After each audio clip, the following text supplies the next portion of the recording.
One night, Kana was conducting an investigation while hiding as if she were spying on something. Matsuri and her friends ran past the area. Not long after, Kana noticed a suspicious transaction involving members of the General Affairs Department and the Security Department, so she quickly took photos as evidence. When the transaction ended and both parties left, Kana immediately climbed down and began walking home. Unexpectedly, someone in a nearby car had noticed her. While Kana was checking the photos she had just taken, she realized that the Security Department and the General Affairs Department were secretly working together. A black car drove toward her, and Kana thought to herself how cheap the price of justice could be. She was convinced that if the photos were made public, one of the organizations would be exposed. The black car suddenly struck her, and the girl driving the car took the memory card from Kana's camera before fleeing the scene and leaving Kana behind. The next morning, the alarm in Chisado's room rang loudly. Chisado quickly got up and opened her curtains to greet the new day. She changed her clothes and prepared to leave for school, while Yuki was still sound asleep in his room. Chisado walked to Yuki's room and found him still fast asleep. She lay on top of him playfully, which startled him, and tried to wake him up since it was already late, but he refused to get up. Chisado kept shaking his shoulders, wondering why he would not wake up even though his cheerful childhood friend was already trying to rouse him. Because Yuki continued to ignore her, Chisado hugged him and rolled him off the bed onto the floor. She sat on top of him and teased him by asking if he liked being woken up that way. Chisado reminded him to hurry and get ready so they would not miss the morning train. Suddenly, Chisado noticed something on Yuki that startled her, causing her to scream in surprise and slap him out of reflex. Later that morning, Chisado and Yuki walked to school together and met Mifuyu on the way. Mifuyu believed that Chisado and Yuki were truly close since they were always together. Yuki jokingly asked if Mifuyu could still say that after seeing the red mark on his cheek. Mifuyu commented that the slap must have hurt and wondered what Chisado had done to him. Chisado admitted that she slapped him because he showed her something strange, but Yuki claimed it was just an accident. Mifuyu gently touched Yuki's cheek and told him she hoped the pain would fade soon. Yuki was so touched that he hugged Mifuyu and said she was always so kind, unlike Chisado. Playing along with the moment, Yuki dramatically declared that he loved Mifuyu and asked if she would be his girlfriend. Mifuyu thanked him warmly but said she had already fallen in love with someone else. Yuki was shocked to hear this, and Chisado commented that Yuki should have realized his feelings sooner, that it was already too late. Mifuyu encouraged Yuki to stay strong, believing he would find true love someday. Their playful scene ended up drawing attention from people passing by. Yuki, Chisado, and Mifuyu were all high school students. Mifuyu remarked that it had been a long time since they acted out a little play like that, but Yuki thought such antics were not appropriate for public places. When they arrived at their club room, Yuki noticed Mikuru bending down as if she were looking for something. He greeted her and asked if she had lost anything. Mikuru said she was just doing her usual routine.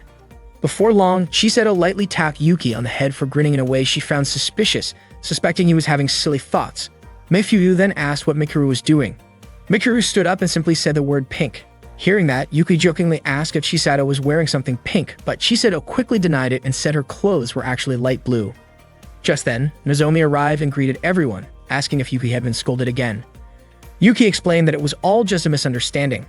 Ei came in and teased Yuki for never studying as usual, followed by Ki, who called him silly in her usual way. Yuki insisted he had done nothing wrong, but Ei and he ignored his protests and began pulling various snacks from the shelves. While Nozomi opened another shelf, she was surprised when a pile of candy spilled out. She realized she had forgotten to turn off her candy-making robot, which she had named Amataku Mig-3. Ari and Ki tried to help clean up, but ended up slipping instead. A little while later, Oboro entered the room and was amazed by the sheer amount of treats scattered around. After they finished tidying up, Oboro showed everyone a new line of snack products made by the Umechin company. Ki expressed her envy that Oboro always received so many snacks from her family's company. Ei teased Yuki by saying he could eat as many snacks as he wanted if he married Oboro. Yuki was puzzled by how the conversation suddenly turned into talk of marriage. Oboro sat next to Yuki and asked what he thought about her suggestion. Yuki, still confused, wondered what Oboro was even talking about. Oboro clarified that they were really just discussing the chance to taste as many of the new snack sticks as they wanted. Chisado then suggested everyone try the new flavor of the snack sticks together. Oboro asked everyone to taste the snack he made. Ari and he immediately tried it and agreed that it was delicious. Oboro smiled and took note of their reactions, then asked Michiru for her opinion, but she simply said it tasted ordinary. When it was Yuki's turn to try it, Oboro seemed curious about how Yuki would eat the snack stick. To his surprise, Yuki broke the stick in half, which made Oboro wince in discomfort. Oboro could not understand why Yuki did that. Suddenly, Chisado took a small piece from Yuki's leftovers and tossed it into the air, intending to catch it with her mouth. Before she could eat it, Yuki quickly caught it first to stop her. Mifuyu explained that the snack was made of white chocolate, and Oboro apologized for forgetting to mention it to Chisado. It turned out that Chisato could not eat chocolate. Nozomi felt sorry for her, especially since Chisato was part of the food research club but could not enjoy chocolate at all. Eri and Ki wondered why Chisato could not just find a way to deal with her chocolate problem. Chisato thanked Yuki for stopping her earlier. All of a sudden, Hazuki, their teacher, rushed in and said the situation was urgent. Yuki was confused by her sudden entrance, but Hazuki simply grabbed a large glass of beer and drank it, claiming that she would not get drunk that easily. Hazuki then informed them that their club might be disbanded, shocking Yuki and the others. Later that day, a student council meeting was held. Mohaiji, the head of the General Affairs Department, spoke about a recent assault incident. According to the information he had gathered, the problem was connected to harassment of certain students, something even the student council president could not easily resolve. Mohaiji demanded that Yakumo, the student council president, step down and take responsibility, since he was the one who had appointed Yuki as the head of the General Affairs Department. Other council members agreed, but suddenly Satsuki arrived and voiced her objection. She apologized for being late because she had something important to investigate first. Mohaiji was clearly annoyed by her arrival. Satsuki, who served as the head of the finance department, then asked Mohaiji as the head of general affairs if he knew who would take over as student council president in case of an emergency. Mohaiji replied that of course the vice president would take over until the next election. Satsuki followed up by asking whether Mohaiji thought the vice president already had enough experience to handle preparations for the upcoming election, and whether the president should really resign without ensuring a proper election process. Mohaiji countered by bringing up issues of excessive spending in the security department, which was overseen by the president. Satsuki responded by presenting financial records from the General Affairs Department. She explained that she had received the records from an underclassman in General Affairs, and after reviewing them, she discovered several expenses that did not match the reported amounts. Embarrassed, Mohaiji quickly tried to cover the records and insisted that his department had no intention of committing any wrongdoing. Satsuki then suggested that they move on to discussing the incident that had occurred earlier that morning, and Mohaiji reluctantly agreed, preferring to change the topic. Throughout the exchange, Yakumo remained silent and did not defend himself. Rumors about the possible disbandment of many clubs quickly spread throughout the school. Satsuki's plan as the finance department head was to reduce the number of unnecessary clubs, cut funding for clubs with no achievements, and even disband some of them entirely. Reiji, a member of the Action Figure Club, said this was a serious problem for them. Their club required silicone rubber to create models, and they also needed materials to build displays for the cultural festival, which was held twice a year. The Action Figure Club made their products and stored them in a garage, which was why Reiji often earned the nickname Garage. Yuki was curious about a supposed propeller on Reiji's head, but Reiji denied having anything like that. Miyaru explained that the Action Figure Club needed a lot of extra tools and equipment, which were very expensive. Mifu added that the ingredients needed for their own food research club were also costly, meaning they spent quite a lot of money too. Yuki began to realize that since their club had no notable achievements, they would not have much of a case to argue against Satsuki's plan to cut clubs. While they were in the clubroom, Nozomi expressed her frustration, saying she did not want the food research club to be disbanded. Mifuyo reminded her that the plan was not final yet, even if Satsuki became the next president. However, Ei and Ki believed that Satsuki had a strong chance of winning because she was popular, attractive, and very capable.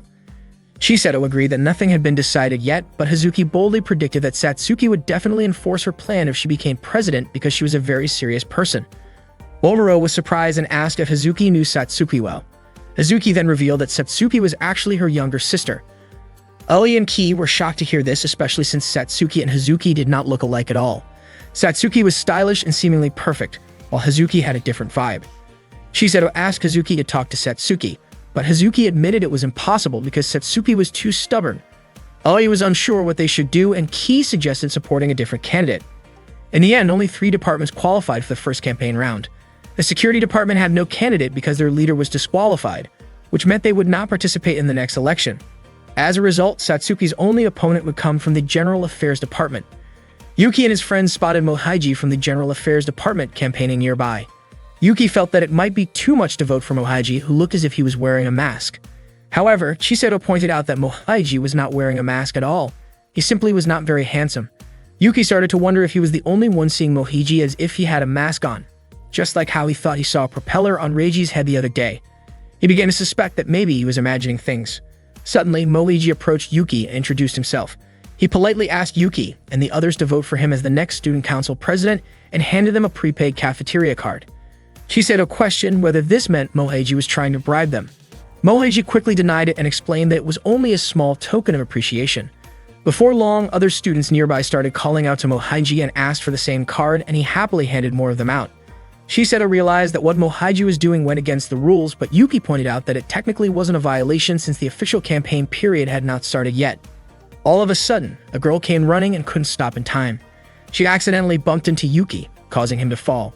Yuki was startled when he realized how close she was as she quickly apologized and asked if he was hurt. Yuki also asked if she was okay. After the girl left, Shiseto noticed the small smile on Yuki's face. It turned out that the girl was likely a scholarship student since she boarded the special bus provided for scholarship recipients. Shiseto guessed that she might also have a part-time job, which could explain why she was in such a hurry. Yuki then noticed a key on the ground, which he assumed might belong to the girl. Later in the club room, Shiseto and the others refused to support Mohaiji because of his questionable tactics. They had all sensed trouble since they did not have a strong candidate of their own to back. Hazuki suggested that one of them should consider running for student council president, but Yuki was unsure if any of them could actually win. Hazuki pointed out that they could either stay silent and do nothing or take a chance, even if the odds were slim. If there were no other options, trying would not hurt. Shiseto agreed because she did not want to just sit around and watch their food research club get disbanded. She even felt excited about the idea of standing up to the finance department. Everyone else shared her determination because they all wanted to protect the club. Mikuru said she would support the plan if Yuki was willing to take the lead. Yuki agreed and encouraged his friends to fight alongside him. The group joined hands in solidarity. After that, Yuki asked which of them would actually run for president, but to his surprise, everyone pointed at him. Meanwhile, Yakumo visited Kana in the hospital. He informed her that the election was about to begin and asked what he should do next. At that moment, Kimika lay quietly, unable to move her body. Yuki wondered why his friends had chosen him to run for student council president. They supported him because he was always willing to help, while Ki reminded him not to back out. Nozomi was ready to support him in any way she could, and Oboro promised to always be there for him. Mifuyu also believed that Yuki was the right person for the job. Yuki admitted that he did not feel qualified to become president, but no one agreed with his doubts. Hazuki pointed out that Yuki was popular because everyone trusted him, yet Yuki felt that people were simply pushing responsibilities onto him. As the head of the food research club, Shiseto insisted that Yuki should run in the election in order to protect their club. Yuki remembered a moment from childhood when he and Shiseto once delivered flowers to a bride at a wedding. Shiseto had playfully asked the bride to attend her own future wedding with Yuki. The bride smiled and said that it seemed like Yuki and Shiseto might already be in love. At that time, neither of them understood what love really meant, and the bride told them they would understand once they grew older. Even now, Yuki still felt uncertain about love, believing it was something he could not quite reach. Shiseto encouraged him to keep trying, telling him that love was closer than he thought. Yuki then woke from a nap to find Shiseto unexpectedly in his room. Still half asleep, he accidentally brushed against her shoulder when he reached out his hand. Startled and embarrassed, he quickly asked why she was there. Shiseto teasingly mentioned that people sometimes talk in their sleep and revealed that Yuki had murmured her name. Flustered, Yuki denied it and tried to change the subject, insisting that he wanted to find the person truly meant for him. Shiseto was confused by his words, while Yuki explained that dreams sometimes felt easier than reality. Shiseto reminded him that they had a Sunday club meeting to discuss the upcoming election, but Yuki refused to attend and even said he might quit the club to avoid becoming a candidate. Meanwhile, Mifuyu and the others reviewed a financial report from the school's accounting department and discovered that the Food Research Club was at the top of the list of clubs scheduled to be disbanded. Ki pointed out that Yuki was the only one who could save the club by becoming student council president and overturning the decision. Shiseto informed them that Yuki had already refused and was thinking about leaving the club. While walking alone to school, Yuki wondered why everyone kept forcing responsibilities onto him. As he was lost in thought, Matsuri came running and accidentally bumped into him before quickly continuing on her way. Soon after, Ayumu passed by and greeted him, followed by Mao, who also offered a cheerful hello. Yuki realized that he had just encountered several girls from Matsuri's group. Moments later, a bicycle came speeding toward him and collided with him. Yuki winced in pain and instinctively apologized, only to be surprised when he recognized the cyclist as Satsuki. He quickly helped straighten her bicycle. Satsuki assured him that he did not need to apologize, admitting that she was also at fault for riding too fast to brake in time. She learned Yuki's name after noticing a dropped name card. Remembering that he needed to return a key to the academy, Yuki became nervous and repeatedly apologized. Satsuki smiled and gently told him that saying sorry too often could make the word lose its meaning. Yuki understood and gave one final sincere apology, which made both of them smile. Before parting, Yuki carefully corrected her on the proper way to pronounce his name, and Satsuki responded with a warm smile, calling him amusing. Elsewhere, Oboro asked Chisato why Yuki wanted to quit the club and why Chisato had not convinced him to stay. Oboro then decided to try persuading Yuki directly and called him. However, instead of a serious conversation, Oboro jokingly teased Yuki with exaggerated claims about their friendship. Yuki chose not to respond to the playful remarks and quickly ended the call. Oboro admitted to herself that she had failed to change his mind. At that time, Yuki passed by the lost and found room and noticed a girl he had met the day before stepping out. He greeted her and returned the key he had picked up earlier. She was delighted and asked where he had found it. Yuki explained that he had discovered it at the spot where they had accidentally bumped into each other. Grateful, the girl revealed that it was the key to her house and expressed relief that he had returned it so quickly. Yuki felt glad as well, realizing it was worth the effort to bring the key back in person. She was surprised that Yuki had come to school on a Sunday, and Yuki mentioned that he had planned to attend a club meeting. When she asked which club he belonged to, he explained that he was in the Food Research Club, which mostly focused on tasting snacks. The girl thought it sounded fun. Yuki asked if she was also attending a club meeting, but she gently explained that scholarship students were not allowed to join clubs at their school. She added that she needed to leave soon to work at a factory. Before leaving, she introduced herself as Isara, a first-year student. Meanwhile, Nozomi was in tears because she could not accept Yuki leaving the club, even saying that she might feel like dying without him. Their friends were shocked to hear such an emotional outburst. Nozomi kept a photo as her phone wallpaper, but it turned out to be just a picture of herself with an Ujima roll. She felt heartbroken, realizing that she might never get to taste Yuki's handmade Ujima rolls again. At that time, Yuki was walking alone, wondering why he kept bumping into so many pretty girls that day and joking to himself that maybe his luck was on the rise. Suddenly, he collided with someone again. Thinking it was yet another chance encounter with a girl, he was surprised to find two male students stopping him instead. They asked if he was from the General Affairs Department or the Finance Department. One of them grabbed Yuki's name card and discovered that he was actually a member of the Food Research Club. Not long after, their leader arrived and ordered them to release Yuki. They turned out to be from the security department. Their leader, Takumo, told them to let Yuki go and remarked that it was unlikely anyone would try to catch him with only a short time left in his current role. The two students apologized for their rough behavior and helped Yuki back to his feet. Yuki understood that they were only concerned about the possibility of violence during the election season. Takumo then asked if Yuki was running for student council president. Yuki explained that he wasn't running by choice and was only being pushed by his friends. Takumo guessed that this was probably an attempt to save the Food Research Club from being shut down. Curious, Yuki asked how Yakumo knew about that. Takumo revealed that he had read Satsuki's financial report, which included the Food Research Club on the list of clubs to be dissolved. Takumo asked if Yuki still refused to run. Yuki admitted that he felt pessimistic, believing someone like him had no chance of winning.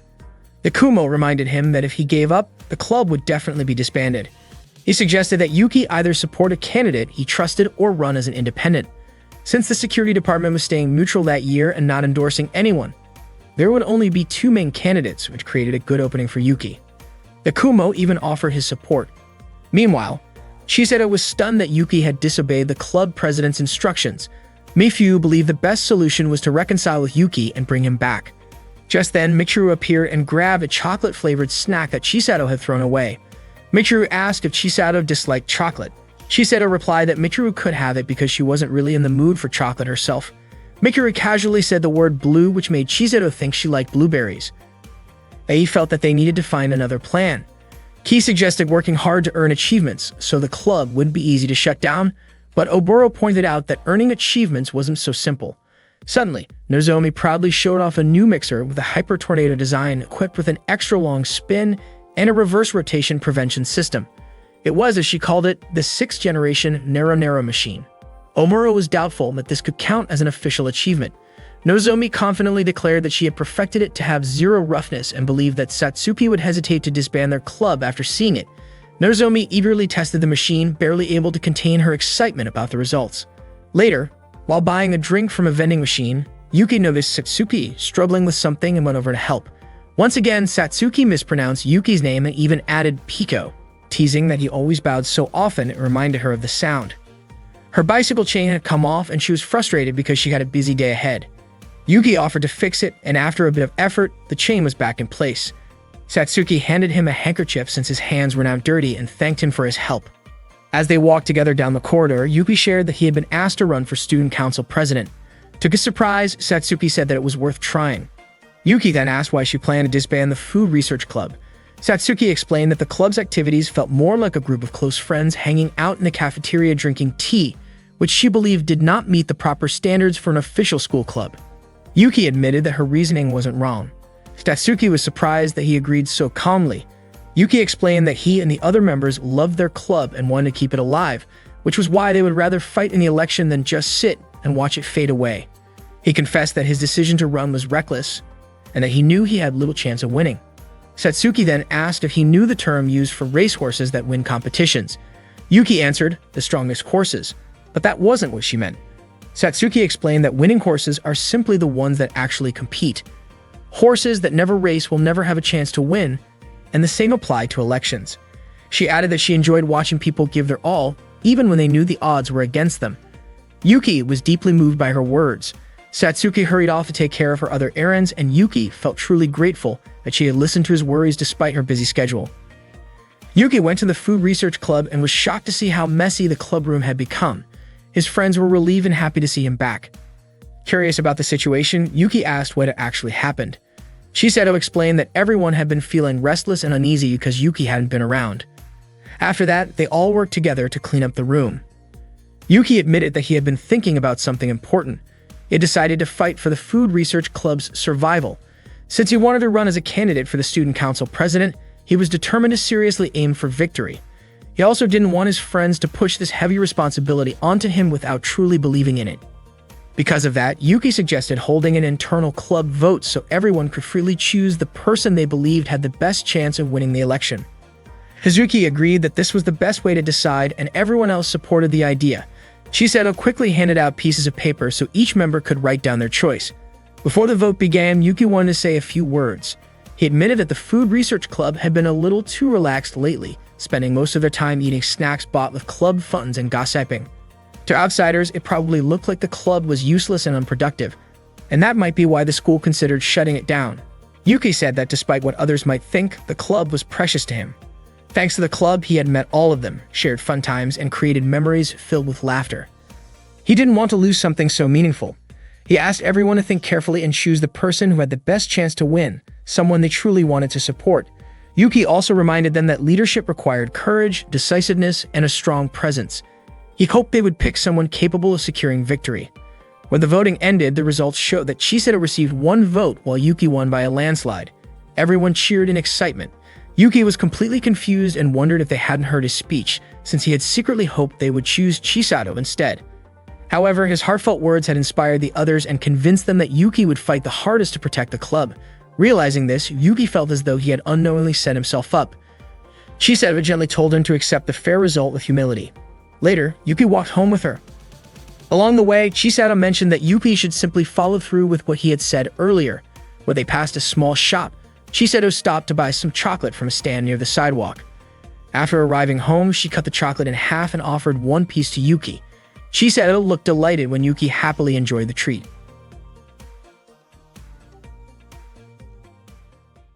That day, Chisato announced that their club room would serve as the campaign headquarters, and she volunteered to be a campaign chair.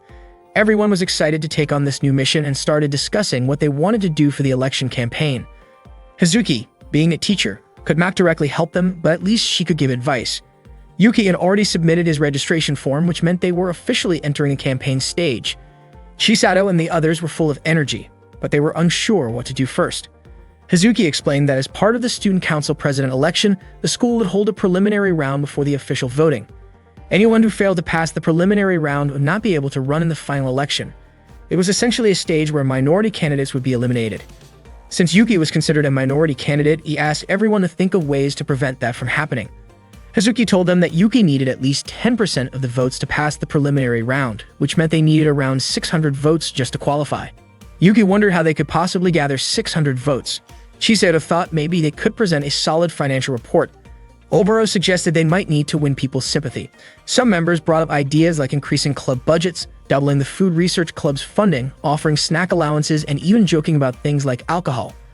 Oboro argued that giving out allowances could lead to misuse of funds, so he proposed offering free snacks instead. Unfortunately, Yuki pointed out that those were just sweet campaign promises, and he wouldn't win with a financial report like that. The bigger issue was that none of them had real knowledge or experience in running a campaign. Suddenly, Yakumo entered the clubroom and Nozomi was overjoyed to see him. Nozomi and Yakumo had not met in a long time, as Yakumo used to be her classmate back in their first year. Shiseto was surprised to learn that Yuki also knew Yakumo. It turned out Yakumo had come to the Food Research Club to discuss Yuki's candidacy. He asked if they would be willing to accept help from the security department for Yuki's campaign. Everyone was shocked by the unexpected offer. Yuki asked why Yakumo had chosen him in particular. Before Yakumo could answer, Oboro jokingly claimed that if Yakumo had come to claim Yuki's body, he was too late because Yuki already belonged to him from head to toe. Yuki quickly told Oboro to stop making such jokes. Hazuki suspected that Yakumo was looking for something in return, and Yakumo admitted it. The security department didn't want to lose their standing to either the finance department or the general affairs department. Nozomi wondered why they couldn't just wait and run next year. Yakumo explained that an election is usually won by the party already in power, and once authority is handed over, it's extremely difficult to regain it. Shiseto began to understand that if Yuki managed to win this election, all three departments would be on equal footing next year. Yuki asked again why Yakumo had chosen him when there were other candidates. Yakumo revealed that Yuki actually had a good chance of making it through the preliminary round. Yakumo explained that Satsuki's recent financial report had been leaked, and his research showed that the finance department's support had dropped by 10%. The decline was due to Satsuki putting too much pressure on financial aid reforms, but the main reason was the controversial plan to reform the school clubs. Many clubs were about to face budget cuts, and they were already opposing the reforms. If Yuki's team openly showed that they opposed the club reforms, they could gain the support of those clubs. The Food Research Club itself was on the list of clubs scheduled to be dissolved, which meant that a candidate who spoke out against the reforms would quickly gain backing. Oboro pointed out that if the General Affairs Department acted first, they would be the ones to collect those votes. Yakumo responded that the General Affairs Department planned to launch the real campaign only after the preliminary round and would later release a financial report to attack Satsuki's weaker positions. Hazuki asked how the votes would look in numbers. Yakumo estimated that by combining the votes of clubs opposing the reforms with the support of the security department, they could secure around 400 votes. The remaining 200 would still need to be gathered elsewhere. Oboro felt confident they could manage that if they reached out to friends for help. Nozomi, who knew a lot of people, promised she could bring in many votes, while Shiseto and Mifyu were sure they could handle the task as well. The key was that they could realistically reach 400 votes if they worked with the security department. Yuki realized that they couldn't handle everything on their own. Shiseto asked about the kind of partnership Yakumo was offering, especially since the security department was currently under operational review. Yakumo explained that he couldn't lend them any members but could share his knowledge and expertise. Yuki looked very interested in the proposal. Shiseto reminded everyone that both sides would benefit from the arrangement, so there was no need for exaggerated promises. Yuki cautioned Shiseto not to act overly proud towards someone offering help, but Shiseto pointed out that Yakumo was not doing this out of pure goodwill. It was possible that Yakumo wanted to create a puppet administration under Yuki. Yakumo acknowledged that it was natural for them to be cautious and offered a cooperation contract valid only until the preliminary round ended. If they grew to trust him, they could then extend the agreement. In the end, they all agreed to work together, and Yakumo promised not to let Yuki and the others down. Yakumo shook hands with every member of the Food Research Club as a sign that their cooperation was officially beginning. "You look forward to working together." Hazuki reminded him not to involve her students in any conflicts and asked Yakumo to look after them, since they were all good kids. Yakumo explained that the financial report strategy should be used as the final move because no one would pay attention to the report of a weak candidate. What they needed first was at least 600 votes to pass the preliminary round, and to achieve that, they had to present a standout policy protecting the school clubs. As the first step, Yakumo asked Yuki to visit the clubs that were on the disbandment list and request their support.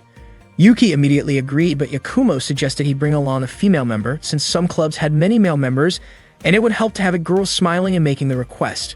Yuki's plan was solid because he was naturally skilled in campaigning.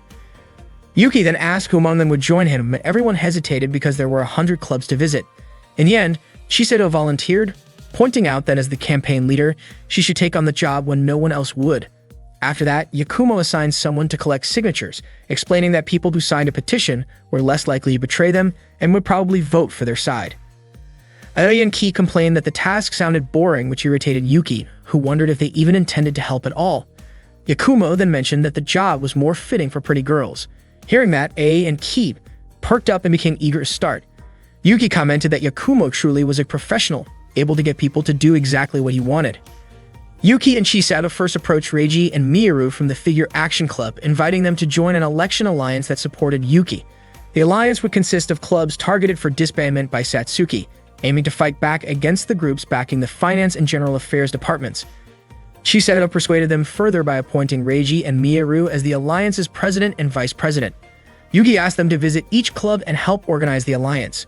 Chisato explained that they wanted the organization to form voluntarily so it wouldn't look like a forced coalition. Both Yuki and Chisato earnestly pleaded for their help. Miyaru pulled Reiji aside to discuss it, and eventually Miyaru agreed to their request, but only under one condition. Meanwhile, A and Ki carried out their task with surprising success, attracting crowds of male students eager to sign their petition. Nozomi handled putting up posters using her technical skills. Mifuyu worked on preparing the speech with Yakumo's help, while Mikuru focused on printing campaign posters. That afternoon, Satsuki came to meet Hazuki. Hazuki praised Satsuki for having the courage to come alone. Satsuki replied that she didn't have time to entertain Hazuki's nonsense. When Satsuki asked what Hazuki wanted, Hazuki casually asked if it was possible to receive an advance bonus. Satsuki said that wasn't her responsibility and suggested Hazuki speak with the General Affairs Department instead. Hazuki then asked Satsuki not to be so cold, reminding her that Hazuki was still her older sister, even if they had different mothers. Hazuki wondered if Satsuki intended to disband the Food Research Club just to upset her. Satsuki denied it, explaining that she would never let her personal life influence her school duties. The decision was made only after a thorough review. Hazuki felt relieved to hear that, admitting she wouldn't know what to do if the club members faced trouble because of her. Satsuki then asked if that was all Hazuki wanted to discuss, as she had a meeting with the election committee. Hazuki commented that Satsuki had grown up and was sure their mother would be proud of her. Satsuki responded that such praise wasn't enough because she needed to surpass Hazuki by achieving what Hazuki never could, becoming student council president. Hazuki was taken aback and questioned why Satsuki seemed to resent her so much, even wondering why Satsuki didn't just fire her, since teachers at the school were technically hired under student authority. Satsuki firmly repeated that she would never allow her personal feelings to interfere with her responsibilities. Hazuki replied that this meant Satsuki wouldn't mind dismissing her if it were a professional decision. Hazuki then told Satsuki to do as she wished and wished her good luck in the election. Hazuki assured her that as a teacher, she would continue to support Satsuki without letting their family ties affect her judgment. Yuki felt exhausted and dropped himself onto a park bench, surprised by how draining it was to talk with so many people. Chisato smiled at him and teasingly called him lazy. Without warning, she placed a coin on Yuki's face and told him to go buy her a coffee. Yuki was caught off guard that Chisato would order him around like that. To her, Yuki was someone special, someone she could rely on, and she expected him to listen. Yuki joked that if that was the case, Chisato should treat him like someone valuable. Chisato smiled and said that he really was valuable to her.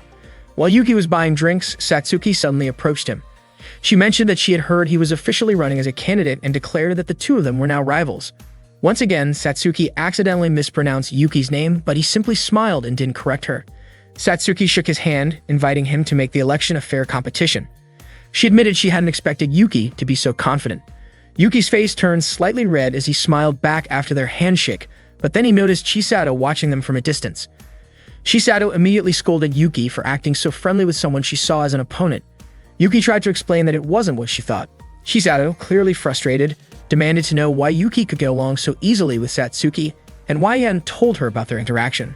Seeing her worked up like that, Yuki lightly tossed her a drink in to get her attention. Not long after, Yuki received a message from Hazuki, who said she was craving meat and boiled potatoes. As Yuki read the message, Chisato was suddenly standing beside him, pressing him for an explanation about what had happened with Satsuki. That evening, Yuki went grocery shopping. While stopping to check his bags, he noticed Mikuru quietly standing behind a utility pole. A moment later, Ayumu came by and peeked into Yuki's shopping bag. Seeing shirataki noodles inside, Ayumu guessed that he might be planning to cook curry. Yuki laughed and explained that shirataki isn't usually used for curry. When he looked back, Mikuru had already disappeared. Ayumu then guessed he might be making a stew instead, with shirataki as a substitute for meat. Later, Yuki visited Hazuki's house and cooked dinner for her. Hazuki was delighted by how delicious his cooking turned out to be. While they were enjoying the meal, Chisato sent Yuki a message asking where he was. Hazuki smirked, guessing that Chisato was the one looking for him, and casually remarked that it must be tough to have someone so possessive. Yuki quickly clarified that Chisato wasn't his girlfriend. After Chisato found out he was at Hazuki's place, she sent a greeting for Yuki for Hazuki. Out of the blue, Hazuki playfully asked how Yuki would feel if the two of them started dating. Yuki told her not to joke like that, but Hazuki replied that it wasn't impossible. After all, she was a girl and he was a guy.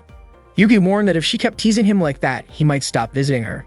Hazuki laughed and said she understood, but she still seemed curious about their situation.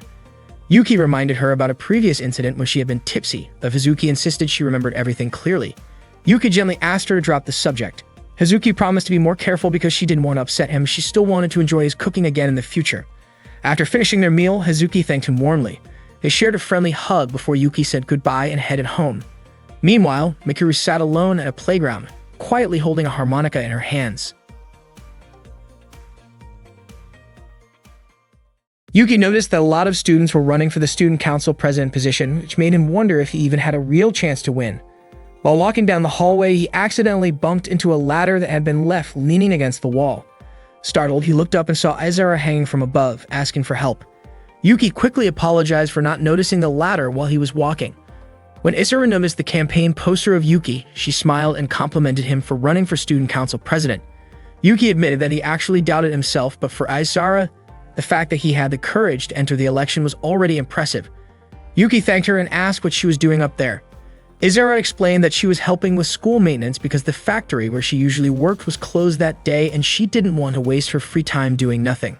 Yuki commented that being a scholarship student must be tough, but Izara said she was still grateful because the scholarship allowed her to study at Takafuji High School. She shared that she had 2 younger siblings to support, so if she didn't work hard, she might have to drop out. Suddenly, 2 students walked by and mocked her, saying that someone without money shouldn't try so hard to get into Takafuji. Their words hurt Izara deeply, but she stayed quiet. Yuki was about to confront them, but Izara quickly stopped him. Yuki insisted that staying silent would only make things worse, but Izara explained that those students had always been like that. Looking frustrated, Yuki noticed Izara seemed down and worried about what they said. She hesitantly asked if she really smelled bad, just like those students claimed. Lifting her arms slightly, she asked Yuki to be honest. Flustered, Yuki's face turned red, but he moved closer to reassure her. He carefully checked and told her that she didn't smell bad at all. In fact, she smelled nice and clean. Relieved, Izara thanked him warmly. Later, inside the food research club room, Chisato realized how expensive it was to run a campaign. Mifuyu added that they would definitely need to raise funds since they had no money at all. It seemed that the Security, Finance, and General Affairs departments received campaign funding from the school, but independent candidates like them had to handle everything themselves. Meanwhile, Yuki still couldn't stop thinking about the pleasant scent of Izara earlier, which distracted him so much that he almost said the wrong thing during their discussion. Ai mentioned that candidates who spent huge amounts of money on elections often had questionable motives. He suggested running a low-budget clean campaign, but Yakumo pointed out that even the simplest campaign required expenses, such as printing pamphlets for every student. Even with a bare minimum budget, they would still need a lot of money to attract voters. Yakumo explained that even the city council spent tens of millions of yen every year just to send out telegrams for weddings and funerals. Chisato estimated that they would need around 30,000 to 50,000 yen to run a decent campaign. He wondered if they could use the club's budget, but Hazuki firmly rejected the idea, explaining that the funds were strictly meant for club activities. Using them for a campaign would be considered a misuse of the budget, and the finance department would definitely notice when reviewing their reports. Yakumo warned that if they broke the rules, any victory would be invalid. Yakumo then suggested 2 options. The first was to use their own personal savings. Chisato calculated that if everyone contributed 5,000 yen, they could collect around 40,000 yen, but none of them had that much money to spare. The second option was to hold a bazaar. Yakumo explained that the bazaar was originally introduced as a fundraising event during the preliminary election rounds. Hazuki added that years ago, poorer students were not allowed to run for office and part-time jobs were banned by the school. Because of that, the bazaar tradition started as a way to help raise campaign funds, and eventually it became one of the main events.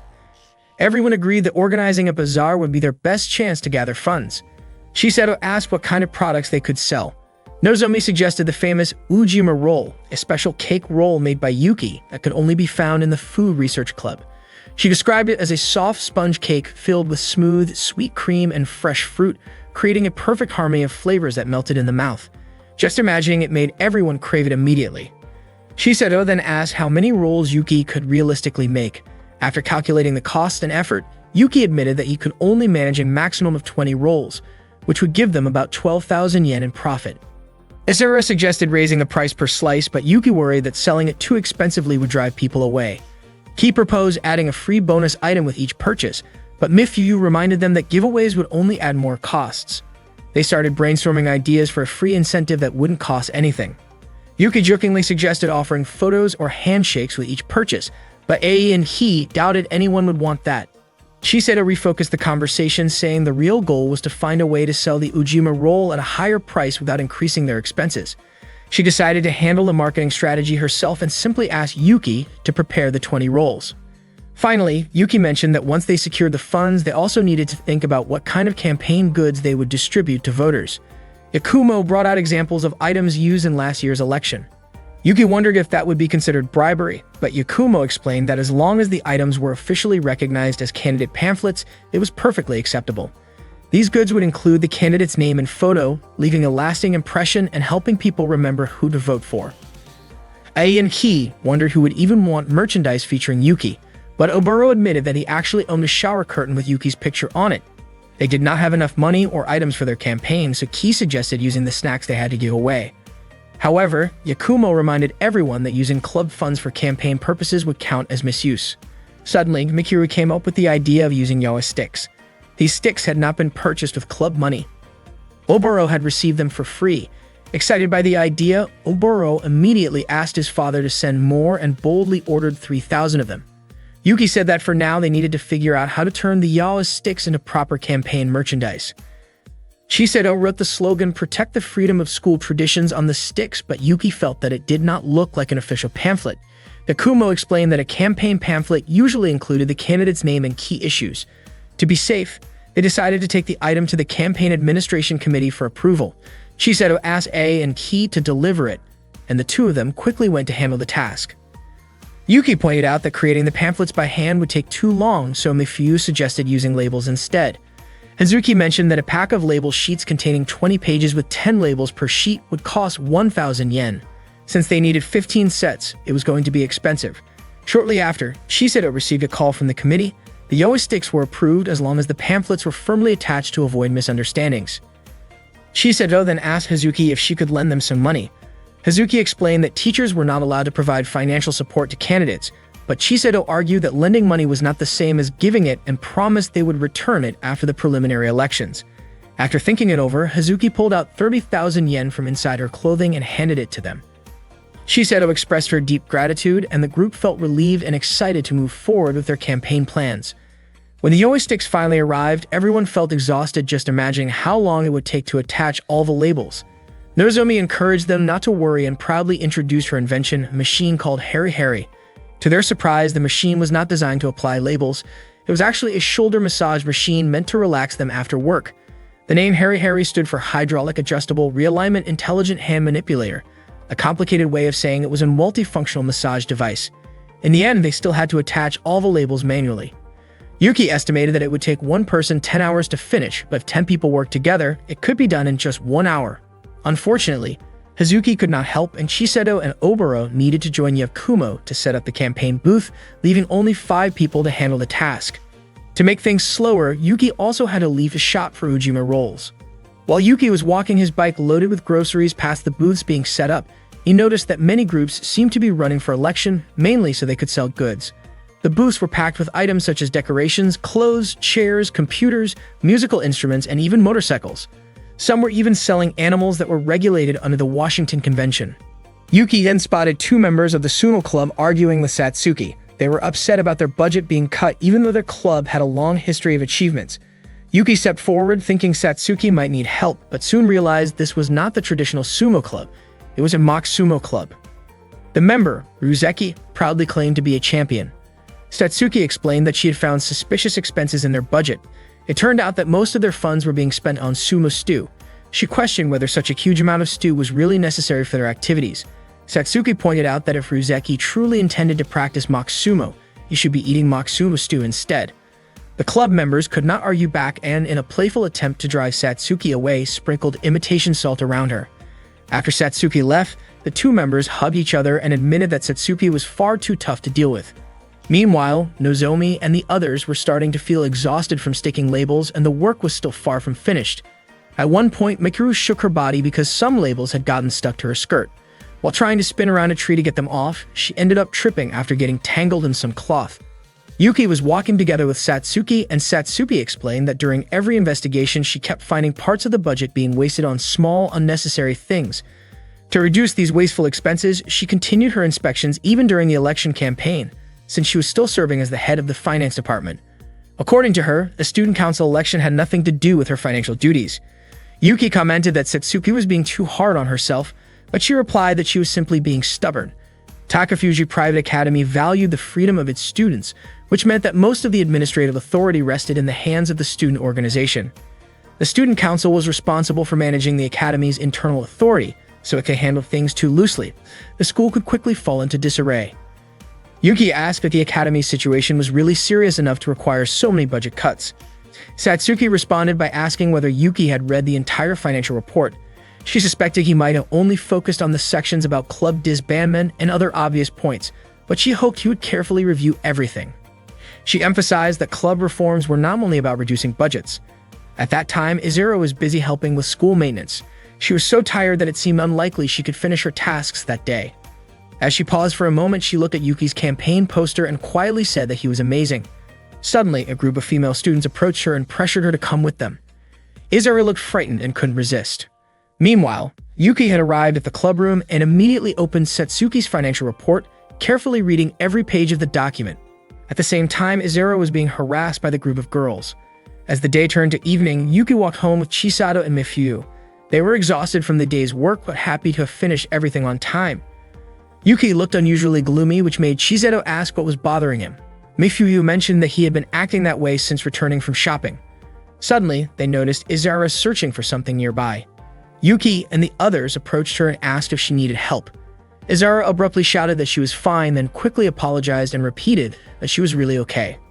Later that night, Izuru returned to her maintenance work. She looked sad, still shaken from the harassment earlier that day. The girls who had confronted her had accused her of showing off by claiming to know an upperclassman and even spread a cruel rumor that she was trying to get his attention. In an act meant to embarrass her, they took a personal item of hers and threw it in the trash, leaving her deeply upset. Because of this emotional strain, Izuru accidentally knocked over a lamp while working, as she was too distracted to focus. To save the Food Research Club, Yuki decided to take part in the Student Council presidential election. His friends agreed and joined the campaign to support him. That day, 3,600 pamphlets for all the distribution points were finally completed. Chisato reminded Yuki to finish making the Ujima roll by the end of the day. Mifyu promised to write the best speech she could. Chisato teased that if Mifyu ran into trouble, Yuki would probably stay up all night to help her, but Mifyu insisted that she could handle it on her own. Yuki thanked her, held her hand, and confessed his feelings, asking Mifyu to be his girlfriend. However, Mifyu gently admitted that she already loved someone else. Despite that, the three of them continued their usual friendly banter. Suddenly, Oboro opened the door and saw the scene, which made Yuki feel embarrassed, though it was already too late to hide anything. Omuro commented that Chisato looked especially happy, and Mifyu added that Chisato must really love Yuki. Chisato quickly denied it, saying there was no way she could fall for an idiot like Yuki. Yuki joked that Oboro should already realize how Chisato treated him like a servant. Annoyed, Chisato pressed her foot against Yuki's leg in protest. Mifyu called Yuki hopeless and gently patted his head. Even though Yuki tried to act indifferent on the outside, deep down he had already fallen for Mifyu. Later that day, Yuki prepared to make more Ujima rolls while Mifyu cheered him on. Yuki asked if Mifyu was okay with skipping class, since her attendance record was still low. Mifyu said she was healthy and hadn't taken many sick days, so it wasn't a problem. Yuki mentioned that this was his chance to repay Chisato for all the kindness she had shown him. Thanks to Chisato, Mifyu was able to enjoy her time at school despite her past difficulties. When Mifyu first transferred there, she had been held back a year after taking time off for surgery. Because she was older than her classmates, everyone kept a certain distance, speaking to her politely and treating her differently, which left her feeling uneasy. It was Chisato who stepped in and helped her feel comfortable. Yuki said that Chisato probably didn't even think much about it, since Chisato naturally spoke casually with everyone. But for Mifyu, Chisato's kindness meant everything, and she was deeply grateful. That was why she wanted to do her best to help Chisato and to protect the Food Research Club that she had grown to love so much. While Yuki worked on the cake batter, Mifyu focused on writing her speech. After finishing the batter, Yuki baked it, added cream and fruit, and rolled it carefully. Before long, he had completed 2 rolls. Mifyu praised his work and mentioned the names Samantha and Tabitha, explaining they were a witch and her daughter from an old television show. Yuki was surprised that Mifyu knew something so vintage. A little while later, Yuki finished his 6th Ujima roll and asked for the time. Mifyu responded with another one of her old-fashioned jokes. Not long after, a girl named Hidaka, a reporter from the school news outlet ASP, arrived. She said she was compiling a list of student council presidential candidates and wanted to interview Yuki. However, Hidaka mispronounced Yuki's last name while taking notes. When Yuki politely asked her to correct the spelling, Hidaka misunderstood and wrote it down as if it were his main campaign policy. She even jotted down Yuki's casual remarks as if they were official messages from a candidate. After finishing the interview, Hidaka left, ignoring Yuki's attempts to clear up the confusion.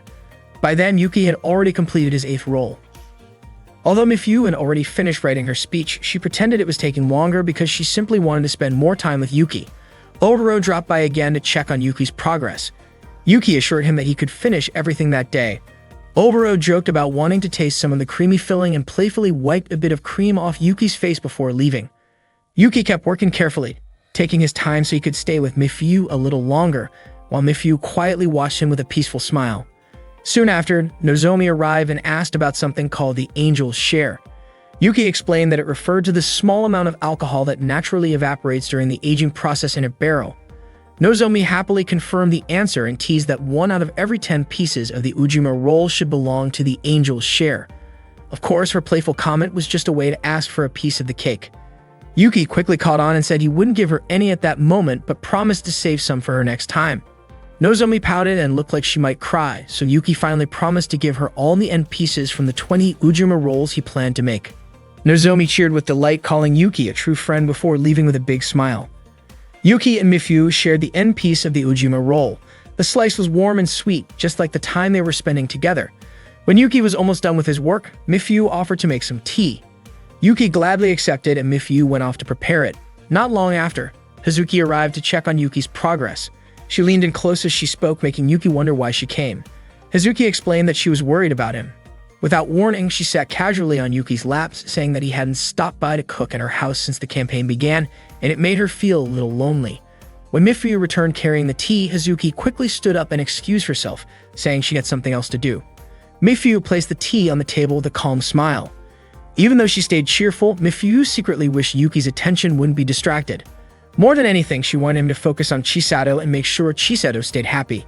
Yuki reassured her not to worry, telling her he cared deeply for Chisato in his own way. Before long, Izara arrived and introduced herself as someone sent by the Election Administration Committee. She explained that each scholarship student had been assigned to assist a different candidate as a general helper. From now until the end of the campaign, she would be supporting Yuki, and she happily admitted how excited she was to work with him. Out of more than 100 student council candidates, it felt like fate that she was paired with Yuki. Yuki agreed with a smile, though Mifyu couldn't hide a hint of unease at how easily Yuki and Izara seemed to connect.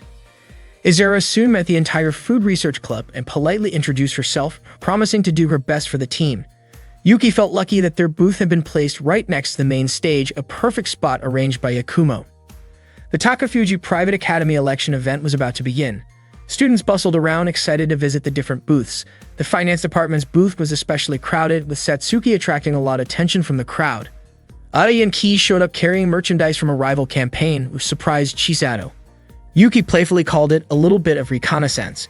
The items A and He brought featured Mohiji's image, which Yuki found amusing, though he admitted the general affairs team seemed quite capable and hard to beat.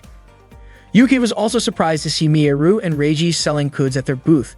Chisato explained that it was their way of returning the favor as the president and vice president of the Election Alliance. When Yuki asked why he hadn't heard about this plan, Chisato teased him for not noticing her secret arrangements. Nearby, Mekia displayed handmade figurines and garage kits, while Miyaru sold her self-published comics. As the crowd grew larger, Chisato urged everyone to get ready and reminded Yuki to prepare for his campaign speech. Unfortunately, Yuki had forgotten the printed script at home and hadn't fully memorized the long text. He at least needed a quick review before stepping on stage. Mifyu volunteered to print another copy right away. Meanwhile, Chisato and the others began handing out fun campaign sticks to draw more attention from students.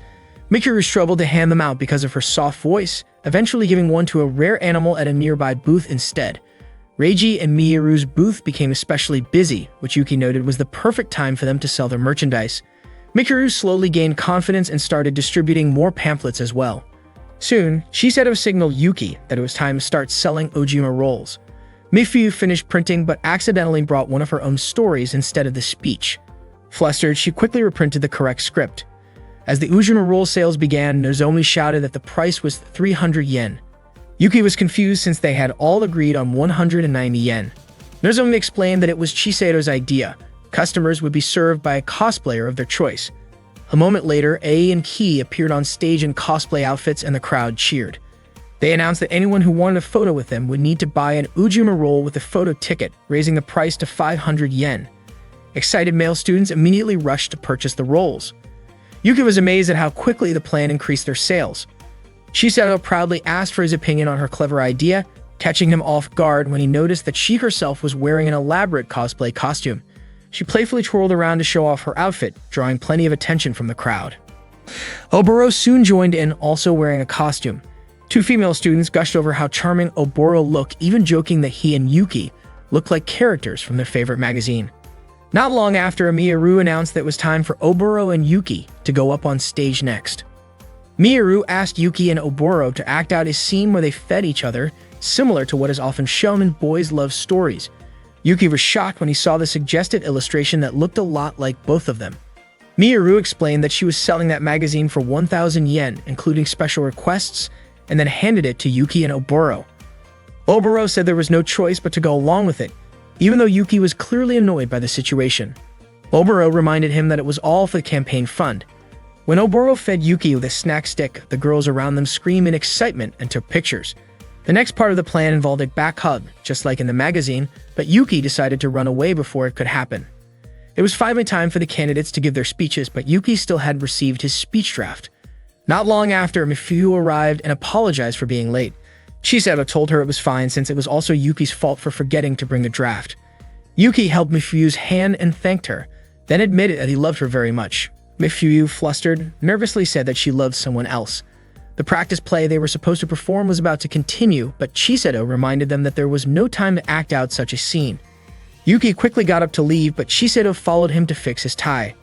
After that, she gently pushed him forward and gave him a light kiss on the back. Yuki immediately went to the waiting room to prepare for his turn. While waiting, Yuki sat face-to-face with Mohaiji. Mohaiji introduced himself and explained that the financial report of the Food Research Club was focused on maintaining the club's freedom to carry out its activities. He believed this approach went against the financial department's budget plan. Mohaiji said that Yuki's campaign program followed a similar path, so he would be very grateful for Yuki's support after the preliminary round. However, Yuki replied that he had no intention of ending his campaign during the preliminaries and was determined to move forward, which meant he would not be supporting Mohaiji. Mohaiji laughed and encouraged Yuki to keep following the path he believed in, though it might lead to a dead end. He promised that if that happened, he would be there to guide Yuki, and he kindly asked for Yuki's support. Soon after, it was Mohaiji's turn to give his speech. Meanwhile, Chisato thanked Mifuyu for her help and told her to take a break.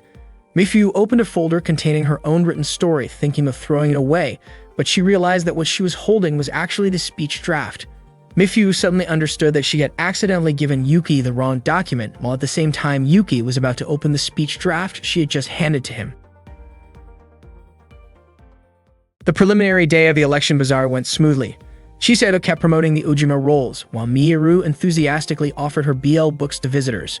However, during all the excitement, Mifuyu looked restless, clearly unsure of what she should do. Michiru encouraged the visitors to support Yuki, while Aisara, noticing Mifuyu's uneasiness, asked what was troubling her. Oboro guessed that Mifuyu must have been nervous because the speech she had typed would soon be read out in public. Chisato tried to calm Mifuyu, assuring her that everything would be fine and that she would surely handle her task perfectly as always. But that was not what Mifuyu was worried about. It seemed she needed to deliver an important script as soon as possible.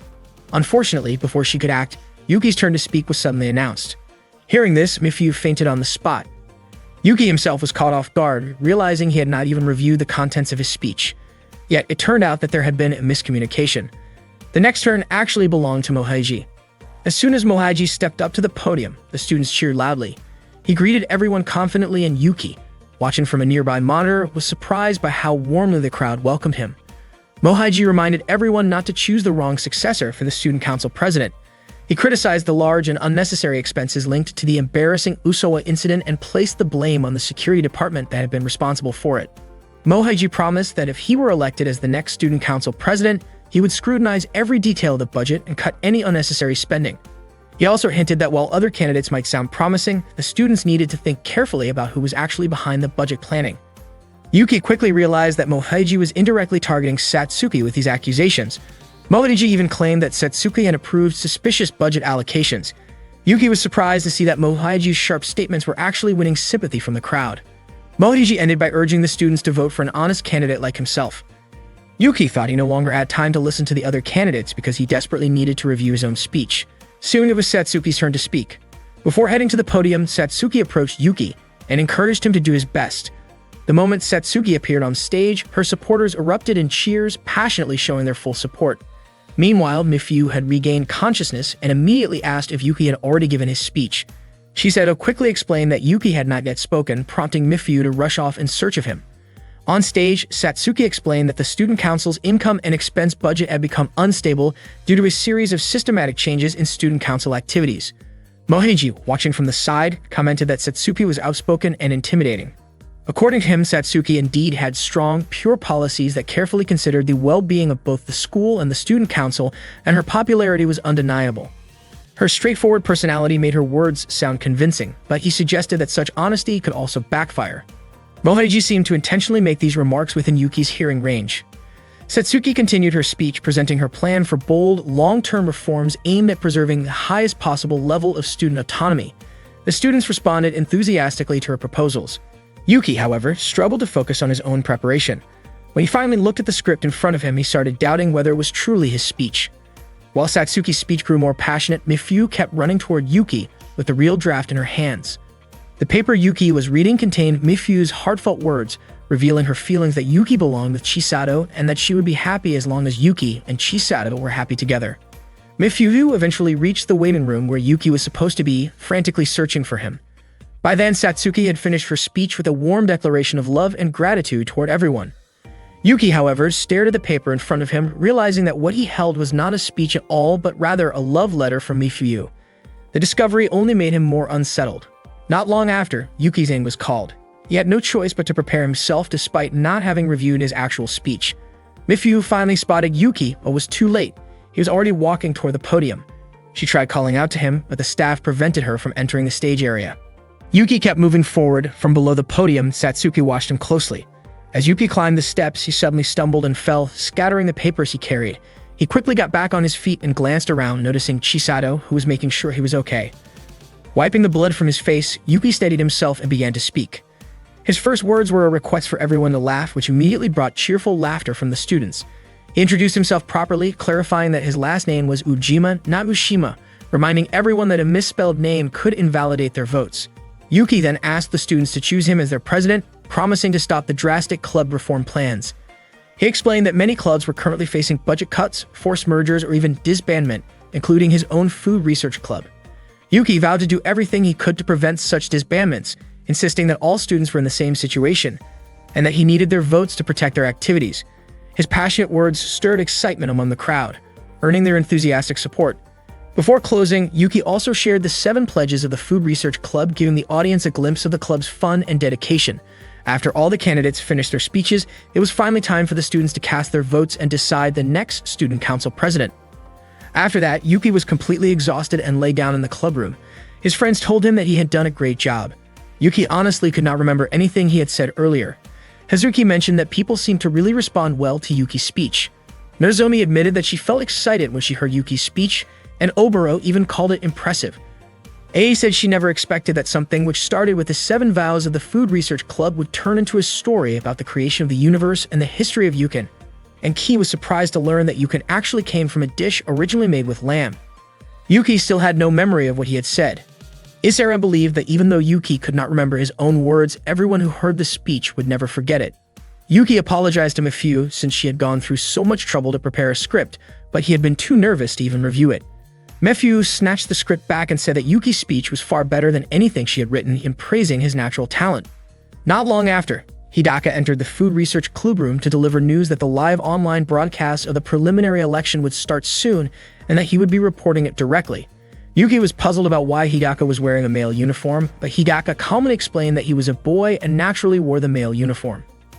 That afternoon, Haritachi, who served as the host for the ASP preliminary election coverage, announced that there was a voter turnout of 98.4%. This meant that a candidate needed at least 604 votes to advance to the next round. Some of the candidates predicted to pass included Satsuki from the Finance Department and Mohiji from the General Affairs Department. Hiratachi also introduced other candidates chosen by the ASP, including Yuki, whose main policy was the correction of names and whose message emphasized not leaving anyone behind.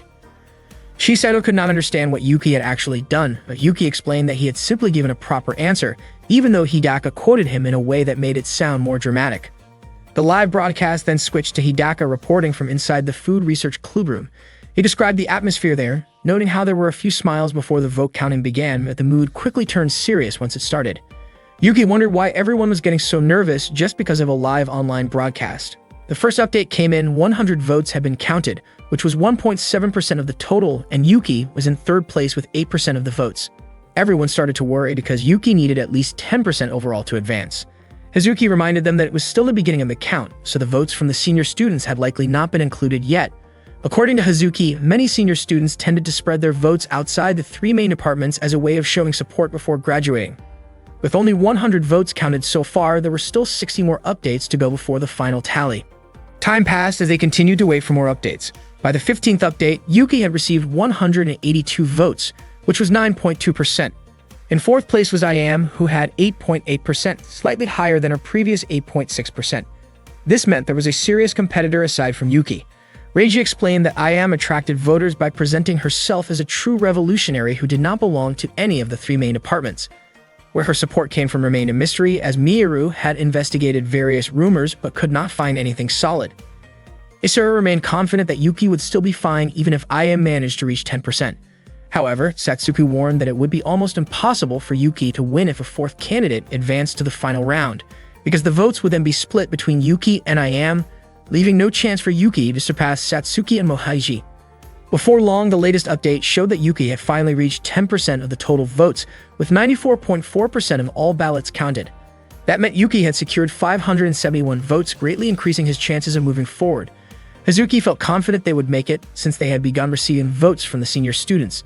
Even so, they could not relax because IAM's votes had climbed to 9.8%.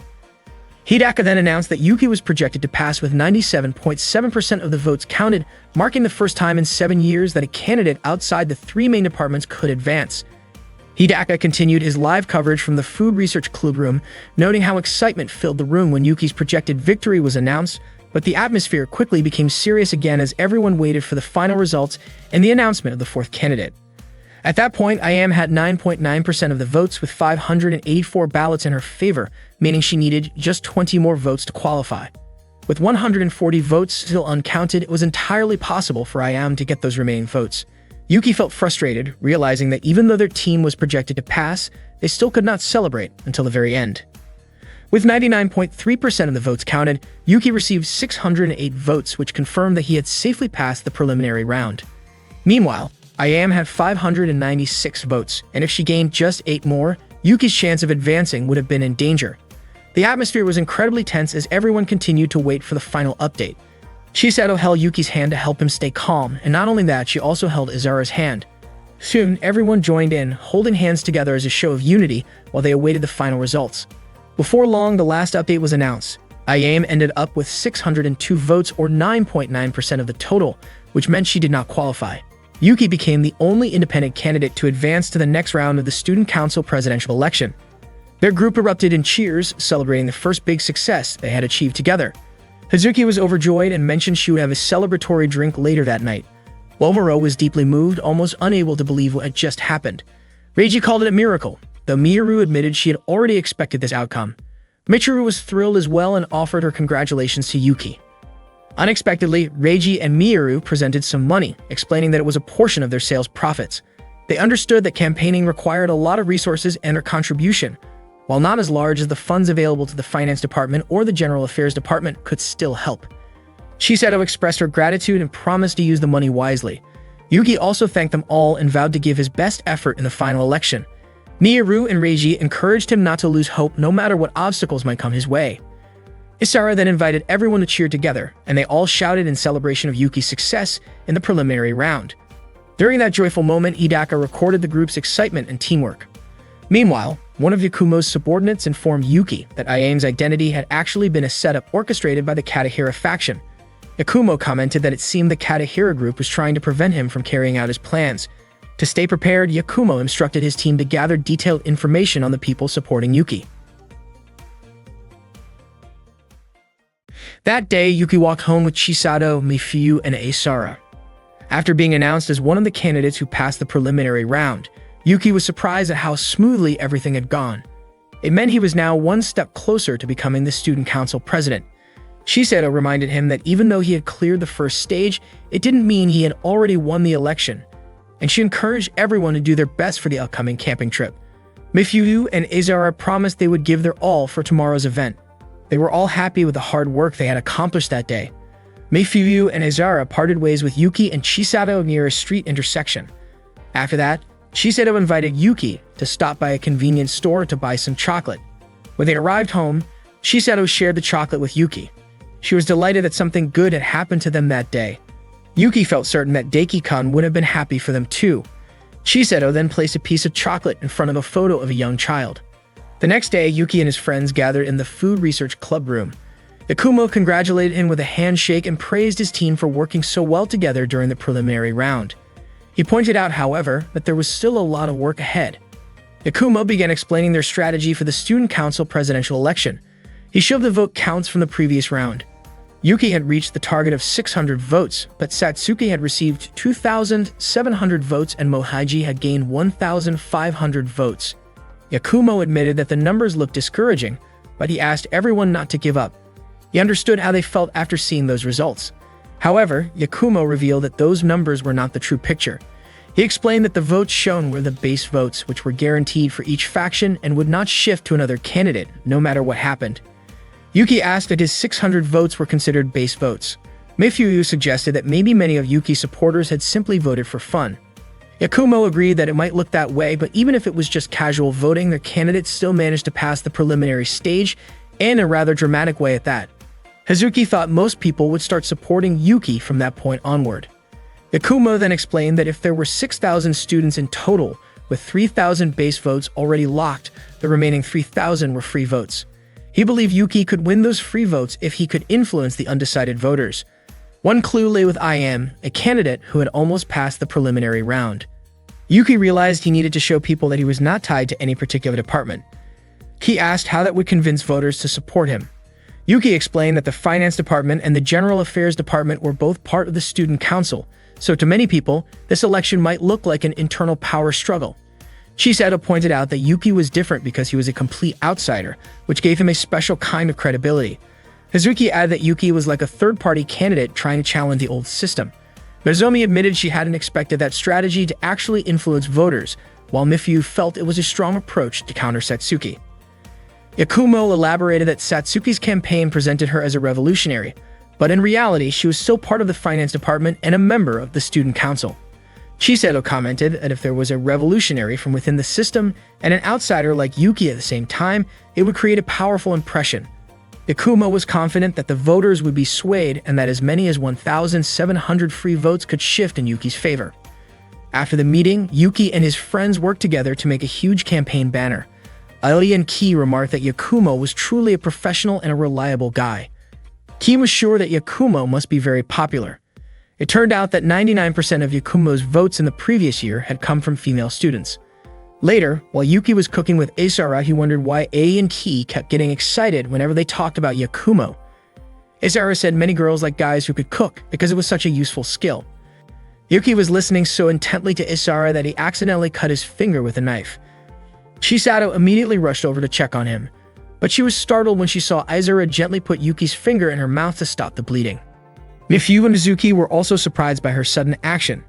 Izura calmly explained that she was only trying to stop the bleeding. Chisato and Hazuki were clearly upset, but they couldn't really say anything. Mifuyu mentioned that Izura didn't need to go that far, but Izura said she always did that for her younger siblings. When the conversation turned to younger brothers, Chisato was reminded of her own younger brother who had passed away after being hit by a bus. Chisato told Izura that she shouldn't do things like that because Yuki was not her little brother. Izura then carefully placed a bandage on Yuki's finger. Yuki felt puzzled when he noticed Chisato quietly watching him. That evening, Yuki and his friends enjoyed dinner together. Yuki asked how the food tasted, and Michiru said it was delicious. Nozomi even called Yuki's homemade Japanese curry perfect and incredibly satisfying. Izura thanked him and said she was happy they all enjoyed it. Chisato offered to wash the dishes so Yuki and Izura could rest, but Izura politely declined, saying it was her job. Chiseto reminded her to head home soon so her younger siblings wouldn't be left waiting. Mifuyu assured Azara not to worry about her. Azara thanked everyone warmly before leaving. That night, Yuki was relaxing in the outdoor bath. As he absent-mindedly brought his finger toward his mouth, Chisato suddenly called out to him. She walked over and joined him in the bath. Yuki's face stiffened with tension, but Chisato casually told him there was no need to act so shy. She recalled how, when they were children, she and Yuki often bathed together. Yuki asked why she was there, but Chisato simply said she did not need any reason to be by his side. She then rested her head on his shoulder. Feeling uneasy, Yuki suggested they leave the bath so they would not feel dizzy from staying too long. Chisato teasingly asked why Yuki was not making any move, wondering if he did not want to get closer to her. Before Yuki could respond, Oboro suddenly appeared, intending to join the bath. Yuki tried to stop him because he did not want Oboro to notice Chisato's presence, but Chisato had already hidden herself. When Oboro stepped in, Yuki's towel slipped and Oboro gave a small amused smile at the awkward situation. Later that night, after leaving the bath, Yuki took a walk around the camp. He came across Satsuki and Hazuki having a heated discussion. Soon Satsuki noticed Yuki standing nearby. Hazuki greeted him and Yuki quickly apologized, explaining that he had not meant to eavesdrop. Satsuki admitted it was her own fault for talking in such an open place. Yuki continued apologizing until Satsuki playfully warned that she would start calling him Pico if he kept saying sorry. Hazuki, surprised by their friendly exchange, remarked that she would not let Yuki carelessly charm other girls since he had already shared a kiss with her. After saying this, Hazuki walked away and Satsuki soon followed. Later, Yuki prepared to sleep in the same room as Oboro. Yuki was surprised to see that Oboro used a large number of alarm clocks. Oboro explained that he had only brought 10 clocks with him and actually used even more at home because he had trouble waking up. He joked that if he failed to wake up, he would rely on Yuki to help him. Still teasing, Oboro hoped Yuki would wake him up in a special way if necessary. Yuki found the joke irritating and tried to ignore him. Oboro admitted he had trouble falling asleep without his usual pillow and half-jokingly asked Yuki to let him use him as a body pillow. Without waiting for a reply, Oboro wrapped his arms around Yuki and locked him in a tight hold.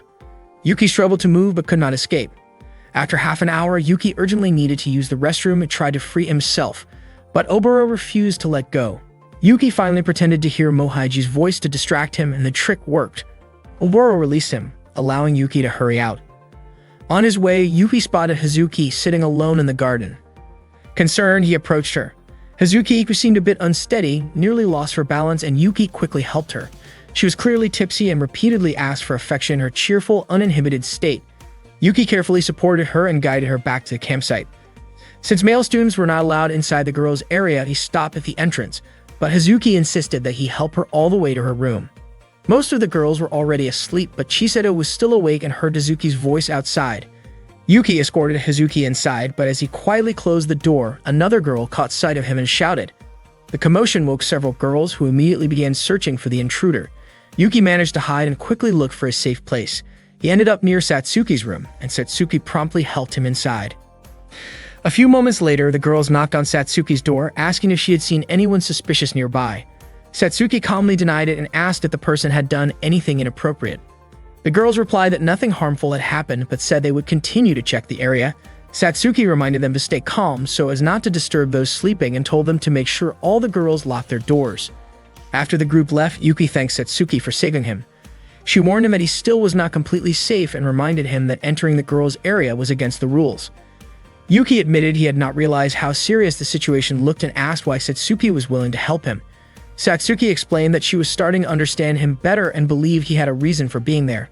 After Yuki shared everything that had happened, Satsuki apologized for unintentionally dragging him into her own troubles. Yuki felt relieved that she understood. Satsuki then questioned why Yuki seemed so close to Hazuki, pointing out that an ordinary student would not normally carry a teacher who had been drinking all the way to her room. Yuki explained that Hazuki was the advisor for the food research club, so it felt natural for him to assist her.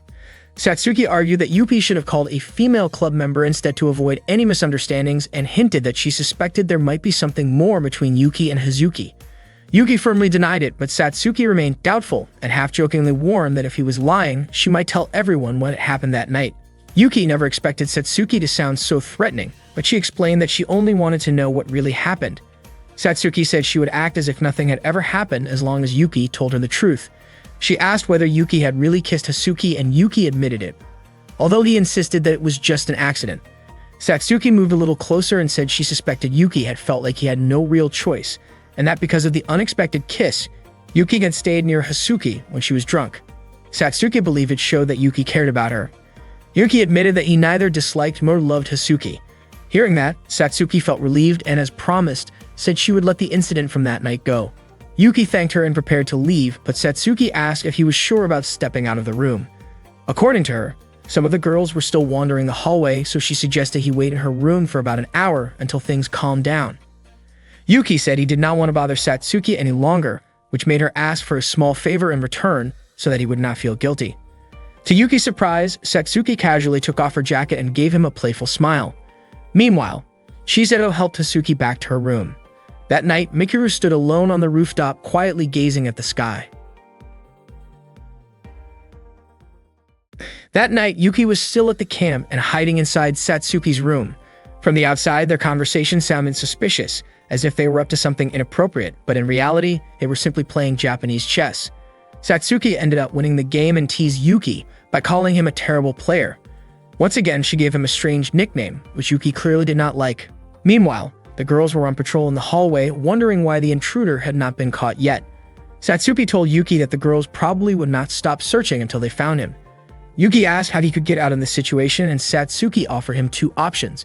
He could either turn himself in, or he could stay with her forever. Then, with a playful smile, she added a third option. He could stay and play more shogi with her while waiting a little longer. Yuki chose the third option, joking that if things did not work out, he might end up choosing the second one. Satsuki asked if he was really sure about that and teased him by wondering what Hazuki would say if she knew. Yuki insisted that Hazuki had nothing to do with this, but Satsuki suddenly brought up the time Yuki accidentally kissed Hazuki. Embarrassed, Yuki quickly explained that it had been an accident. Satsuki then asked what would happen if she were the one to force a kiss on him. Would Yuki also call that an accident? Yuki was left speechless, and Satsuki chuckled before inviting him to continue their game. In the middle of the match, Satsuki asked if Yuki had ever heard of the real reason Hazuki left home. Satsuki shared that Hazuki once shut herself away, refusing to speak to anyone in the family. Satsuki had asked their parents, but they could not help either. Hazuki remained silent and eventually left home. Ever since then, their mother had been deeply worried and depressed. Satsuki desperately wanted to help but had no idea what to do. She thought Hazuki seemed more open with Yuki and believed that maybe Hazuki would tell him someday, but Yuki admitted that Hazuki had never mentioned anything to him. After checking the hallway, Satsuki said it was probably time for Yuki to leave and suggested using the emergency stairs since the girls might still be patrolling. Once outside the girls' arena building, Yuki thanked Satsuki sincerely for helping him escape. Satsuki said she had enjoyed spending time with him and hoped they could hang out again. Before they parted, she once again playfully asked if Yuki would consider it an accident if she really did force a kiss on him. Yuki grew nervous as Satsuki leaned in closer, making his face turn bright red. Just then, they spotted Hazuki buying a drink. Hazuki walked over to Yuki, and for a moment, Satsuki thought Hazuki was about to kiss him. Instead, Hazuki suddenly sprayed her drink all over Yuki's face, laughed mischievously, and walked away. Neither of them noticed that Michiru had seen everything from the rooftop. The next morning, A told everyone that there had been a suspicious intruder wandering around the girls' camp the previous night. Yuki was shocked to hear this. According to A, the incident had caused a lot of noise and kept many girls from sleeping well. Nozomi, however, had no idea it happened because she went to bed early. He asked if Chisato had noticed anything, but Chisato said she had been busy all night taking care of Hazuki, who had gotten drunk. Mifuyu also slept so soundly that she did not notice anything. Michiru admitted she had not seen anything either. Izara mentioned that she thought the dorm security was strict, but clearly, something like this could still happen. Satsuki remarked that some foolish girl must have brought the intruder into the girls' camp. Hazuki, curious, wondered who that foolish girl could be, while Yuki pretended to know nothing. That night, Nozomi suggested a fun activity to lighten the mood. Since recreation was an important part of camping, she proposed a courage test. Satsuki agreed, saying her campaign work had been going well, so they could afford a little break. Nozomi proudly introduced her invention, a device she called Bakeru-kun. Yuki was puzzled by the strange name and could not figure out how she came up with it. When the courage test began, Yuki was paired with Chisato. As they walked together, they suddenly heard Hazuki and Isara scream. Yuki was about to rush to help them, but Chisato stopped him and asked if he was really that worried about Hazuki and Isara. Yuki explained that he was only concerned because they screamed, but Chisato seemed unconvinced. Soon after, Bakeru-kun rolled past them and transformed into a Japanese-style toilet. Yuki mentioned the old myth about a ghostly hand emerging from such toilets, but instead of a hand, a foot suddenly appeared from underneath it. Yuki was completely confused. Chisato crouched down to check under the toilet and asked Yuki to help her, leaving him unsure of what to do. Chisato then asked why Yuki seemed so worried about Hazuki and Izara earlier, but not about her. Yuki tried to explain that it was not like that. Looking a little hurt, Chisato brought up the night before, saying she knew the so-called intruder must have been Yuki. Cornered, Yuki admitted he had only been playing shogi. Chisato misunderstood and assumed he meant playing shogi with Hazuki, which confused Yuki until he realized she was talking about Hazuki instead of Satsuki. Chisato, still suspicious, suggested Yuki must have been with someone else too. Yuki explained that Hazuki had been drunk and unconscious, so he had simply carried her back to the dorm. As the two continued their awkward conversation, Bakeru-kun quietly rolled away. Yuki could not help wondering why Chisato had been acting strangely lately, especially since she had rested her head on his shoulder while they were soaking in the bath the day before. Yuki reassured Chisato that she did not need to act this way because he would never abandon her. He promised to stay by her side whenever she needed him. Chisato was touched by his words, but Yuki carefully clarified that this was not a confession of love. Chisato admitted she did not fully understand and looked sad. A moment later, Izara and Hazuki appeared. Before they could say anything, Chisato quietly walked away and Yuki immediately went after her. That night, Yuki felt relieved because he was finally able to take a peaceful bath. As he walked near the park, he noticed Hazuki sitting alone. Curious, Yuki approached her, but Hazuki immediately called him a creepy intruder. Yuki tried to explain that he had only been mistaken for someone suspicious and almost got caught because he had helped Hazuki earlier. Unexpectedly, Hazuki suddenly brought up Satsuki in a frustrated tone. Yuki asked why Hazuki seemed so upset with Satsuki, but Hazuki insisted that she didn't actually hate her. Yuki then carefully asked whether Hazuki disliked her own family and why she had left home. Hazuki guessed that Satsuki must have asked Yuki to bring up these questions and said that alcohol was the only thing she could truly trust. Hazuki sounded disappointed, thinking her younger sister might have sent Yuki to get her to talk. Yuki asked Hazuki to stop teasing him, but Hazuki claimed that she had confessed her real feelings to him before. Yuki quickly denied that anything like that had happened. Hazuki then asked how he would react if she confessed right there. Without hesitation, Hazuki expressed her love and demanded an answer. Yuki turned his face away, admitting that he loved Hazuki too. Hazuki seemed puzzled, wondering why Yuki kept avoiding her even though she was talking about romantic love and making a serious confession, not a joke. Yuki explained that he had held back his own feelings because he thought it was the mature thing to do. He also admitted he believed Hazuki had feelings for Chisato, but what really troubled him was the idea of dating Satsuki while still trying to understand Hazuki's emotions. Yuki said he needed more time to process everything before giving a proper answer. To Yuki's surprise, Hazuki suddenly called Satsuki and challenged her to a shogi match to decide who would win Yuki's heart. Hazuki promised that if Satsuki could defeat her, she would reveal the information Satsuki had been trying to learn. That same night, Hazuki and Satsuki sat down for a shogi battle with Yuki, caught awkwardly in the middle. Hazuki hadn't expected Satsuki to accept so quickly, but Satsuki saw it as a good chance to uncover the truth. Hazuki playfully teased Satsuki by asking if she secretly liked Yuki, which made Satsuki flustered and asked her to stop.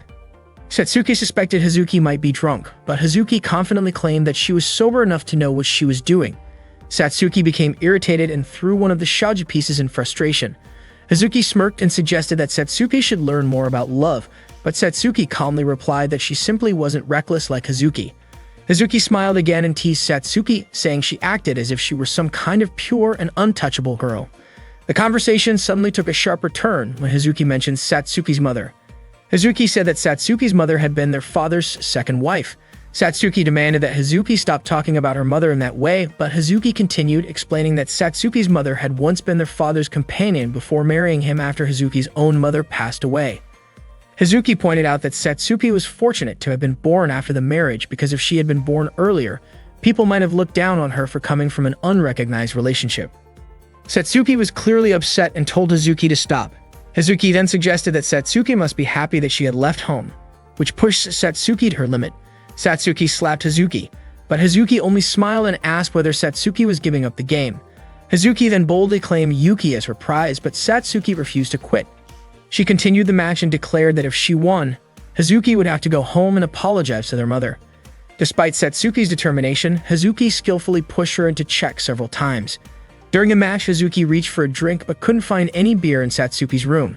Hazuki then began to share a story from when they were younger. When Satsuki was still a child, Hazuki once suffered a serious head injury that left a large scar. The wound bled so heavily that many adults worried she might need a blood transfusion. Hazuki explained that what made everyone even more anxious was her rare R-negative blood type. It turned out that Satsuki's mother also had the same R-negative blood type. At first, Satsuki didn't believe it, but Hazuki revealed that Satsuki's mother had actually given birth to her. This shocking truth meant that Hazuki and Satsuki were blood-related sisters, both born from the same mother. Satsuki mentioned that it might just be a coincidence, since a child with R-negative blood could still be born from two parents with R-positive blood. However, Hazuki had another piece of evidence. She explained that long before she was born, her mother had to have her uterus removed due to an illness. When Hazuki eventually learned about it, her father hesitated to tell her the full story. It turned out that after Hazuki's late mother could no longer have children, her father ended up having a relationship with Satsuki's mother. Many relatives pressured Hazuki's father to leave his wife, who could no longer conceive, so he could marry the other woman. But Hazuki's father refused to abandon his wife and instead decided to have a child with the second woman while still staying with his wife. That child was Hazuki. To keep it hidden from the relatives, Hazuki's father raised Hazuki as his legitimate daughter, and Hazuki believed that must have been a heavy burden for her late mother. All Hazuki could remember was how her late mother had always given her love and care. After Hazuki's mother passed away, the second woman entered their lives, and not long after that, Satsuki was born. When Hazuki first gained a cute little sister, she chose to get along with the new family. But later, after a relative accidentally revealed the truth while drunk, Hazuki no longer knew how to face her family. She panicked and struggled to figure out what to do, but her confusion eventually turned into anger. Unable to forgive her family, she decided to leave home. Hazuki felt deep sadness about this reality. To simply forget it would feel as though her late mother had never existed, and that was something she could never accept. Because of that, Hazuki decided that she only had one mother, the one who had already passed away. Satsuki cried after hearing the truth. She apologized to Hazuki and admitted she never realized how much Hazuki had endured. Hazuki held Satsuki's hand and told her that none of it was Satsuki's fault, since Satsuki had nothing to do with what happened. That night, Hazuki and Satsuki cried together and held each other tightly. Meanwhile, Yakumo received a report that Yuki had secretly met with Satsuki the previous night. One of Yakumo's subordinates suspected that Satsuki might try to use this against Yuki, but Yakumo was not convinced. If Satsuki were truly pursuing something like that, she would have already taken advantage of the incident with the troublesome person from the other day. Yakumo instructed his team to make sure the matter did not reach anyone else, especially their rivals. The Public Security Department was scheduled to return the following week once their suspension ended, and Yakumo told his subordinates to assign tasks and keep a close watch on the Katahira faction. One night, Shiseto dreamed of waking Daiki by giving him chocolate, but he never opened his eyes. She suddenly woke up startled and got ready for school. After preparing herself, she went to Yuki's room to wake him up. Shiseto reminded him to get ready because their campaign for the upcoming student council election was starting that day. Without realizing it, Shiseto accidentally mentioned Daiki's name instead of Yuki's. Meanwhile, the security department was holding a meeting led by Yakumo. The security department had long been the dominant party in school politics, but they were forced to step back from this year's election after an incident involving their leader, Uena. Yuki urged his team to start preparing early for next year's election. There were 3 candidates running for student council president that year: Satsuki from the finance department, Nohiji from the general affairs department, and Yuki himself as an independent candidate. Yuki explained that just like in previous years, the party in power would always have an advantage. If the departments were allowed to win this year, the security department's chances for next year would look bleak. However, if an independent candidate like Yuki, who had no hidden agenda, could become president, it would open a real opportunity for the security department to reclaim influence in the following election. Yakumo mentioned that one of their intelligence operators was secretly gathering information about Yuki, and Yuki reminded the team to keep this strictly confidential, especially from the Katahira faction. That morning, Yuki and Shiseto carried a huge stack of flyers around campus. Shiseto complained about how short-staffed their team was.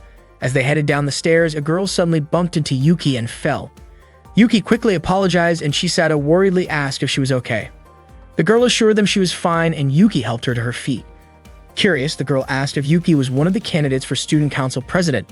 Yuki introduced himself as an independent candidate who had passed the preliminary round. To his surprise, the girl admitted that she knew nothing about this year's election because she had been absent from school for a long time. She complimented Yuki on his name, and he handed her a flyer while politely asking for her support. Afterward, Yuki and Chisato continued handing out flyers. Chisato couldn't help but wonder why Yuki was acting so friendly with the girl they had just met. Not long after, Yuki noticed Satsuki and Hazuki arguing. The two were debating their recent shogi match. Hazuki suggested that Satsuki should have analyzed her opponent's moves more carefully. After Hazuki left, Satsuki greeted Yuki, who had been quietly listening.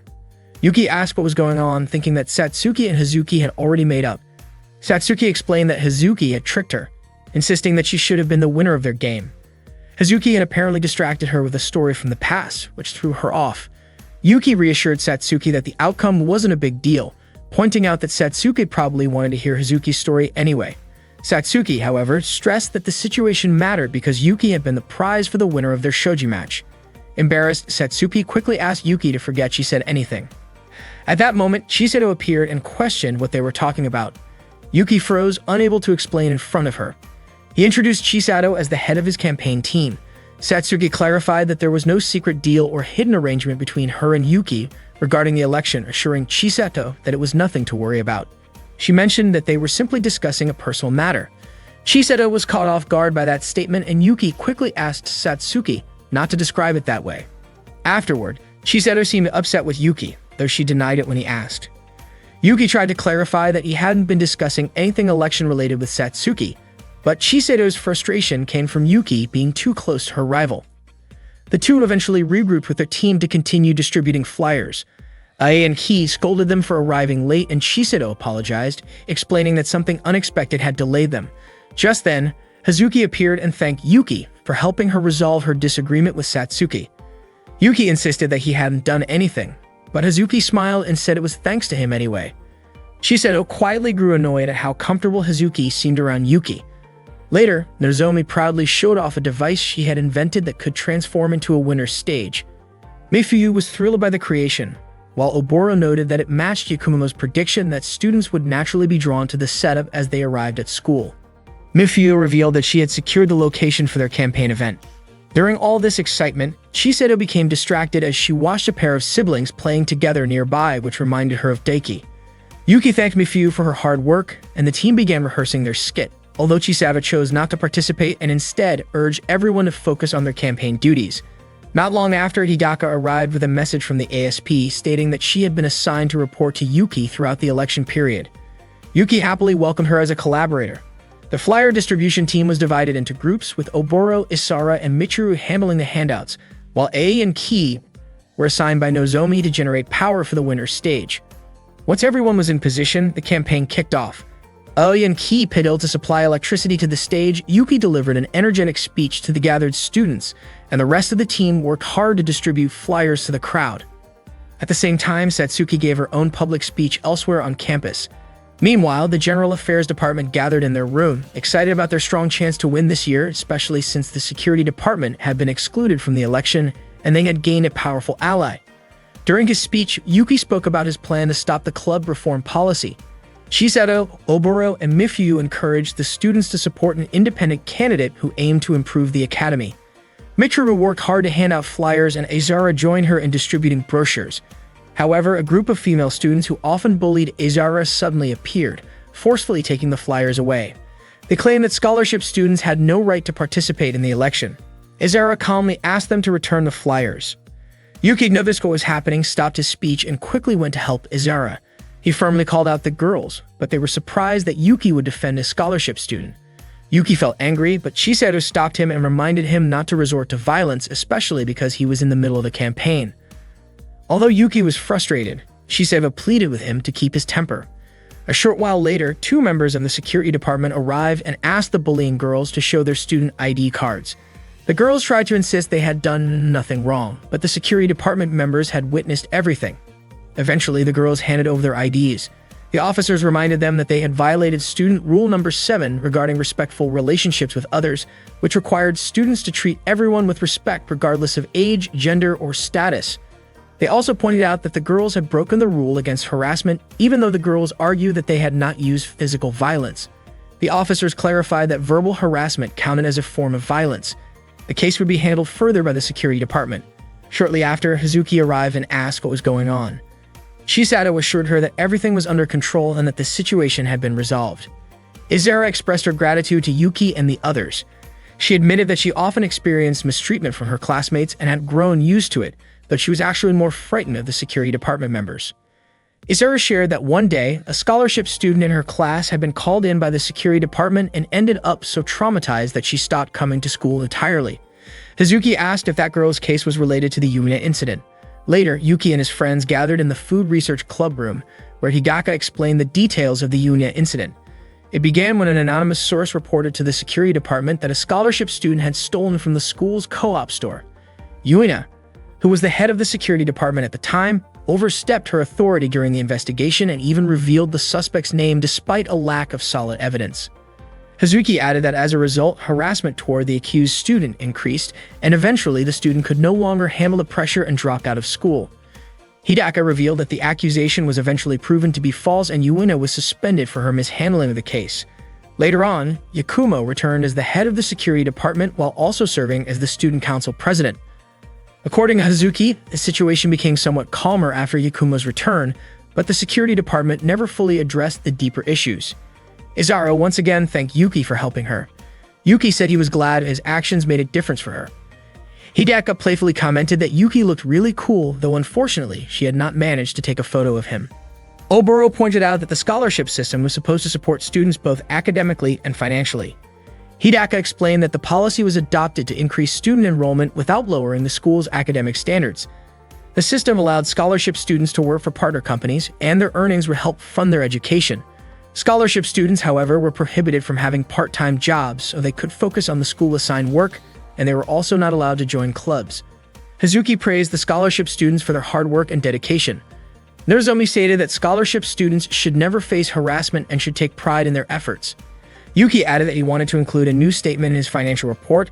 His goal was to end all forms of discrimination against scholarship students at Takafuji Academy. That day, Yuina came to the security department room and was warmly welcomed by its members. She felt like an executive who had just returned from a long absence. Yuina asked if Yakumo was doing all right, believing that he must have been under pressure for handling 2 roles while she was away. Yakumo brushed it off, explaining that the vice chair had managed everything. Yuina teased that it was probably easier to deal with all of that than to deal with her, especially since he seemed to sympathize with the Katahira faction. Yuina was eager to hear Yakumo's thoughts about the candidate Yuki. Meanwhile, Yuki and Chisato were visiting various clubs to ask for their support. They had just left the Dog Pot Club when Yuki wondered how that club was still surviving budget cuts, while the Food Research Club was on the verge of being shut down. Chisato questioned Yuki about adding the scholarship student issue into his campaign report, even though their original goal was simply to save the Food Research Club. She wondered why he suddenly included a policy like that. In her opinion, Yuki only needed to win the election and should focus on creating a report that would attract as many students as possible to their side. Yuki, however, was surprised because Chisato had also witnessed how many scholarship students were treated unfairly. Chisato argued that the majority of students looked down on scholarship recipients and that they were only a small minority. Yuki insisted he couldn't ignore the issue, though Chisato felt he should deal with it after winning the student council election. What mattered most for now was victory. Yuki disagreed, saying that the issue needed to be brought to everyone's attention as soon as possible. Chisato wondered if Yuki's determination came from a sense of justice, because of Izara, who was a scholarship student, a desire to impress Hazuki, a wish to be praised by the ASP reporter, or even a rivalry with Satsuki.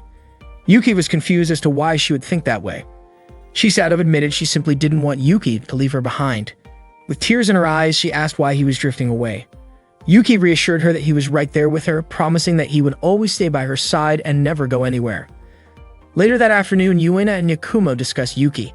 Yuina praised Yuki's strong approval ratings and asked whether he would side with them. More specifically, if he could be swayed to act as a figurehead for the security department. Yakumo replied that he and Yuki were only cooperating to help Yuki get elected. Yuina suspected that Yuki might eventually propose policies that could harm the security department and warned Yakumo to be careful about who he was working with, using the proverb that someone trusted could still betray you when you least expect it. After that, Yuina said her goodbyes. That same afternoon, A and Ki were exhausted after working all day. Hidaka mentioned that Yuki's approval rating was the highest among all candidates, which left them surprised by the news. Later, Yuki walked home with Chisato and Mifyu. Chisato was puzzled that most of Yuki's supporters were female. Mifyu casually said it was because Yuki was charming. Suddenly, a car from the recycling club sped recklessly past them. They then approached Michiru, who was sitting alone. Yuki asked why she wasn't playing her harmonica. Michiru said it seemed to be broken. Yuki took the harmonica and tried blowing into it to test it. Shiseido and Mifyu were startled, realizing it meant an indirect kiss. Yuki quickly apologized to Michiru, but she said she didn't mind as long as it was from him. Shiseido grew frustrated when she noticed Yuki blushing in embarrassment. Yuki then ran ahead, and without realizing it, a car suddenly sped toward him. Shiseido was struck with fear, instantly remembering the tragic accident involving Daiki, and screamed in panic. When Yuki was a little boy, he often refused to go to school even though his mother had to leave for work. No matter how much she tried, Yuki still wouldn't budge. One day, Shiseido showed up with a piece of chocolate and told him to eat it. Yuki took a bite, which instantly made Shiseido happy.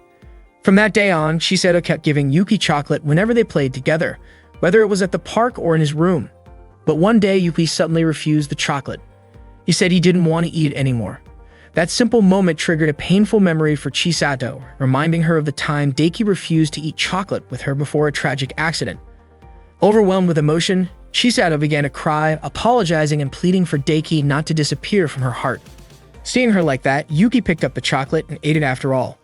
He promised Chisato that he would never disappear, that he wouldn't go anywhere, and that he would always stay by her side no matter what happened. Not long after, Yuki was rushed to the hospital after being hit by a car. Shiseido cried nonstop while Mifyu tried to comfort her. Later, Yuki came to see his friends and told them that the doctor said he was okay, but he would need to come back the next day for a follow-up check just to be safe. Mifyu felt relieved that he didn't suffer any serious injuries. While they were at the hospital lobby, Yuki unexpectedly saw Yakumo carrying a bouquet of flowers. Shiseido immediately held on to Yuki's arm, still worried about him. Meanwhile, Satsuki went to the club room and asked if it was true that Yuki had been in an accident. Hazuki explained that Yuki had been hit by a delivery truck after suddenly jumping into the street, which startled the driver and made it hard to brake in time. Satsuki panicked and asked how Yuki was doing. Nozomi reassured her that Yuki was fine and completely unharmed. Hearing that, Satsuki let out a sigh of relief and hugged Hazuki. Ari and Ki jokingly called Yuki a troublemaker and said they actually felt bad for the truck driver. Izara and Oboro were simply grateful that Yuki was safe. Hazuki reminded everyone that Yuki needed to be more careful, especially with the student elections still going on. Satsuki called Yuki careless for making everyone worry and teased that maybe foolish Yuki suited him better. Just then, Yuki walked in, surprising Satsuki. Hazuki asked if he was really okay, but it seemed like Shiseido was the one who wasn't fine. She kept clinging to Yuki, even when they were already in front of his house. Shiseido refused to let go of his hand even though Yuki wanted to go inside, change clothes, and rest. When Yuki finally tried to change, he accidentally knocked down Mikiru's harmonica, which had Kana's name engraved on it. Shiseido still wouldn't let go of him, not even when Yuki wanted to eat, use the restroom, or take a shower. Yuki apologized, saying he hadn't meant for the earlier accident to happen and promised to be more careful from now on. He understood that Shiseido had been badly shaken, but he gently asked her to understand and give him some space. Even so, Shiseido still didn't let go. Yuki finally tore his shirt so he could take a shower. Shiseido stayed right outside the bathroom door, making Yuki more frustrated. He hit the bathroom mirror in frustration, admitting he didn't know what to do anymore. Shiseido called him a liar, reminding him of his promise not to leave her. Yuki tried to explain that he hadn't gone anywhere and was still there with her, but Shiseido kept insisting he was breaking his promise. Unable to hold back his frustration, Yuki raised his voice and told her to stop. Startled, Shiseido left the bathroom and took a piece of chocolate from her bag. She offered it to Yuki, asking him to eat it, to say it tasted good, and to forgive her. She begged him to stay by her side and never leave. Yuki looked at her and asked what he really meant to her. He questioned whether he had only been a replacement for Daiki all this time. Shiseido denied it, but Yuki didn't believe her. He felt that she wasn't truly seeing him, she was only seeing Daiki through him, and because of that, what they had couldn't be called love. Shiseido was shocked by his words. Yuki felt that she was drifting further and further away from him. He told her he wouldn't eat the chocolate anymore and said that if anyone should eat it, it should be her. He didn't want to be Daiki's substitute anymore. Shiseido asked why he refused when he had promised to stay with her. Yuki answered that he was indeed with her, but he didn't want to be treated as someone else. He asked her to see him as Yuki, just Yuki, because he wanted her to be with him for who he truly was. Shiseido bit into the chocolate, trying to eat it, but she couldn't bring herself to swallow it. Tears streamed down her face once again. That night, Yuki lay awake, unsure of what to do next, while Shiseido also stayed awake, quietly crying as memories of Daiki continued to haunt her. The next day, Yuki delivered a speech in front of the students while his team worked hard on campaign tasks. Everyone joined forces to support Yuki in the election, but Chisato remained quietly in her room, still looking sad. After a full day of campaigning, Yuki returned to the club room and was surprised to find Mikuru searching for something under a table. Yuki quickly looked away because he did not want to accidentally stare at Mikuru's underwear, which was slightly visible. He then asked where the other team members were. Mikuru explained that no one else had arrived at the club room yet. Yuka checked the latest approval rankings and was pleasantly surprised to see that he was now ahead of the other candidates. A smile crossed his face as he looked at the results.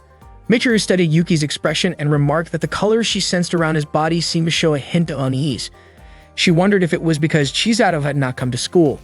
Yuki admitted that Mikuru's guess was partly true. His feelings were mixed. Some of it was because of Chisato, and some was due to personal matters. Yuki asked Mikuru not to worry about it and handed her the harmonica he had accidentally carried in his pocket. He told her that he had repaired the harmonica, which made Mikuru curious about how he managed to fix it. Yuki explained that he learned the method from the internet. Delighted, Mikuru immediately tried playing it and felt happy to hear the improved sound. She played a beautiful melody and Yuki asked what song it was. Mikuru admitted that she did not know. She was simply playing what she had practiced. Yuki noticed a name engraved on the back of the harmonica and asked if someone named Kana had taught her. Mikuru revealed that the harmonica had originally belonged to Kana and was given to her as a gift. Yuki commented that Mikuru and Kana must have been close friends. Mikuru smiled softly and confirmed that Kana had been her best friend, but she had suddenly lost contact with her. Mikuru explained that she had come to Takafuji High School hoping to find Kana, but had not succeeded yet. She began to play the harmonica again, as if recalling her memories with Kana. Meanwhile, Kana was lying alone in a hospital room. At the same moment, Yakumo rushed into the club room, calling out Kana's name by accident as he stumbled through the doorway.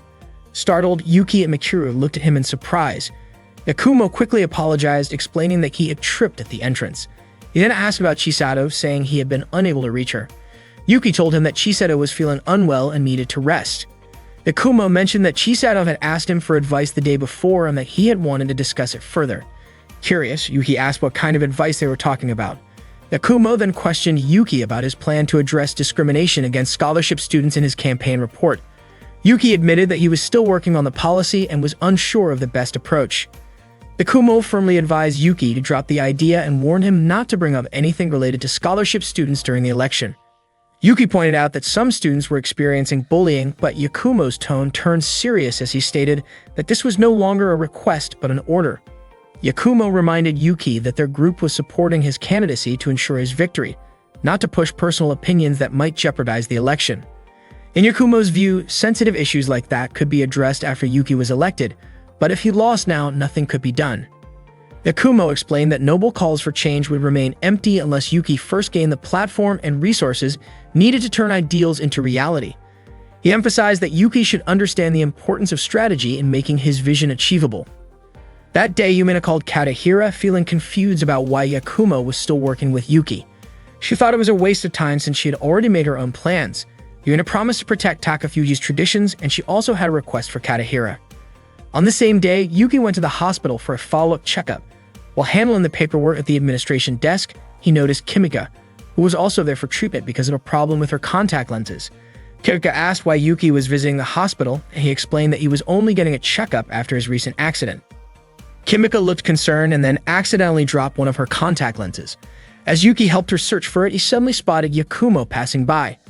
Curious, Yuki quickly followed him. Yakumo seemed irritated while talking on the phone with someone, which made Yuki wonder who was on the other end of the call. From what Yuki had overheard, it sounded like there was a disagreement. Yakumo mentioned that it was Yuina's fault that the security department had to withdraw from the election. He also brought up Kana's name and pleaded for someone not to abandon her. Yuki suddenly realized that the Kana Yakumo mentioned might be the same Kana, who was Michiru's missing friend. After finishing the call, Yakumo entered an elevator, and Yuki decided to secretly follow him up to the 12th floor. When he reached the 13th floor, Yuki wandered around searching for a room but ended up at a dead end. By chance, he noticed a door with Kana's name on it. He cautiously opened it and stepped inside, only to find Kimika lying on a patient bed. Shocked, Yuki then noticed a girl quietly sitting with her eyes open. He wondered if this girl was the Kana everyone had been talking about. Before Yuki could process what was happening, Yakumo appeared and asked why he had entered Kana's room. Yuki, didn't even have the chance to respond before Yakumo's subordinates restrained him. When Yuki regained consciousness sometime later, he discovered that his hands were handcuffed. Yakumo questioned him but calmly offered to remove the cuffs if Yuki promised not to resist. Yuki agreed, and Yakumo's subordinates unlocked the restraints. Yakumo asked how much Yuki knew about Kana and insisted that Yuki answer honestly. He explained that he didn't want any violence because he preferred to maintain a good relationship with Yuki. Yakumo introduced himself as the former head of the security department. Although he admitted he couldn't do much against Yuina's plans, he warned that he was still capable of taking serious action when necessary. Yuki explained that all he knew was that Kana owned the harmonica Mikuru often carried and that he had heard about Yakumo's deal to help Kana recover, which somehow involved Yuina. Yakumo admitted that he had made a serious mistake during his time as head of security, unaware that someone else had been secretly listening behind his back. Curious and concerned, Yuki asked what had actually happened to Kana and what Yakumo had done. Yakumo said that if Yuki truly wanted to know, he would tell him everything, but warned him never to return after hearing the truth. Yakumo then revealed that the security department was responsible for keeping the school safe, but since it was impossible to monitor every corner of such a large campus, they had resorted to questionable methods. They used EST agents, essentially undercover students who blended in like normal classmates while secretly observing others and reporting information back to the department. This system allowed the department to handle potential problems before they escalated. After completing orientation and training, each S agent was assigned to a handler, someone who directed their missions and took responsibility for them. Kana was one of these agents and Yakumo had been her handler. Surprisingly, Mikuru had also been an agent under his supervision. Yuki was stunned to learn this, realizing that Michiru's habit of searching under desks and furniture was not random. She had actually been planting listening devices. Yakumo added that Yuki couldn't simply walk away after learning such confidential information. Meanwhile, Mikuru sat elsewhere playing the harmonica that Kana had given her, clearly missing her dear friend.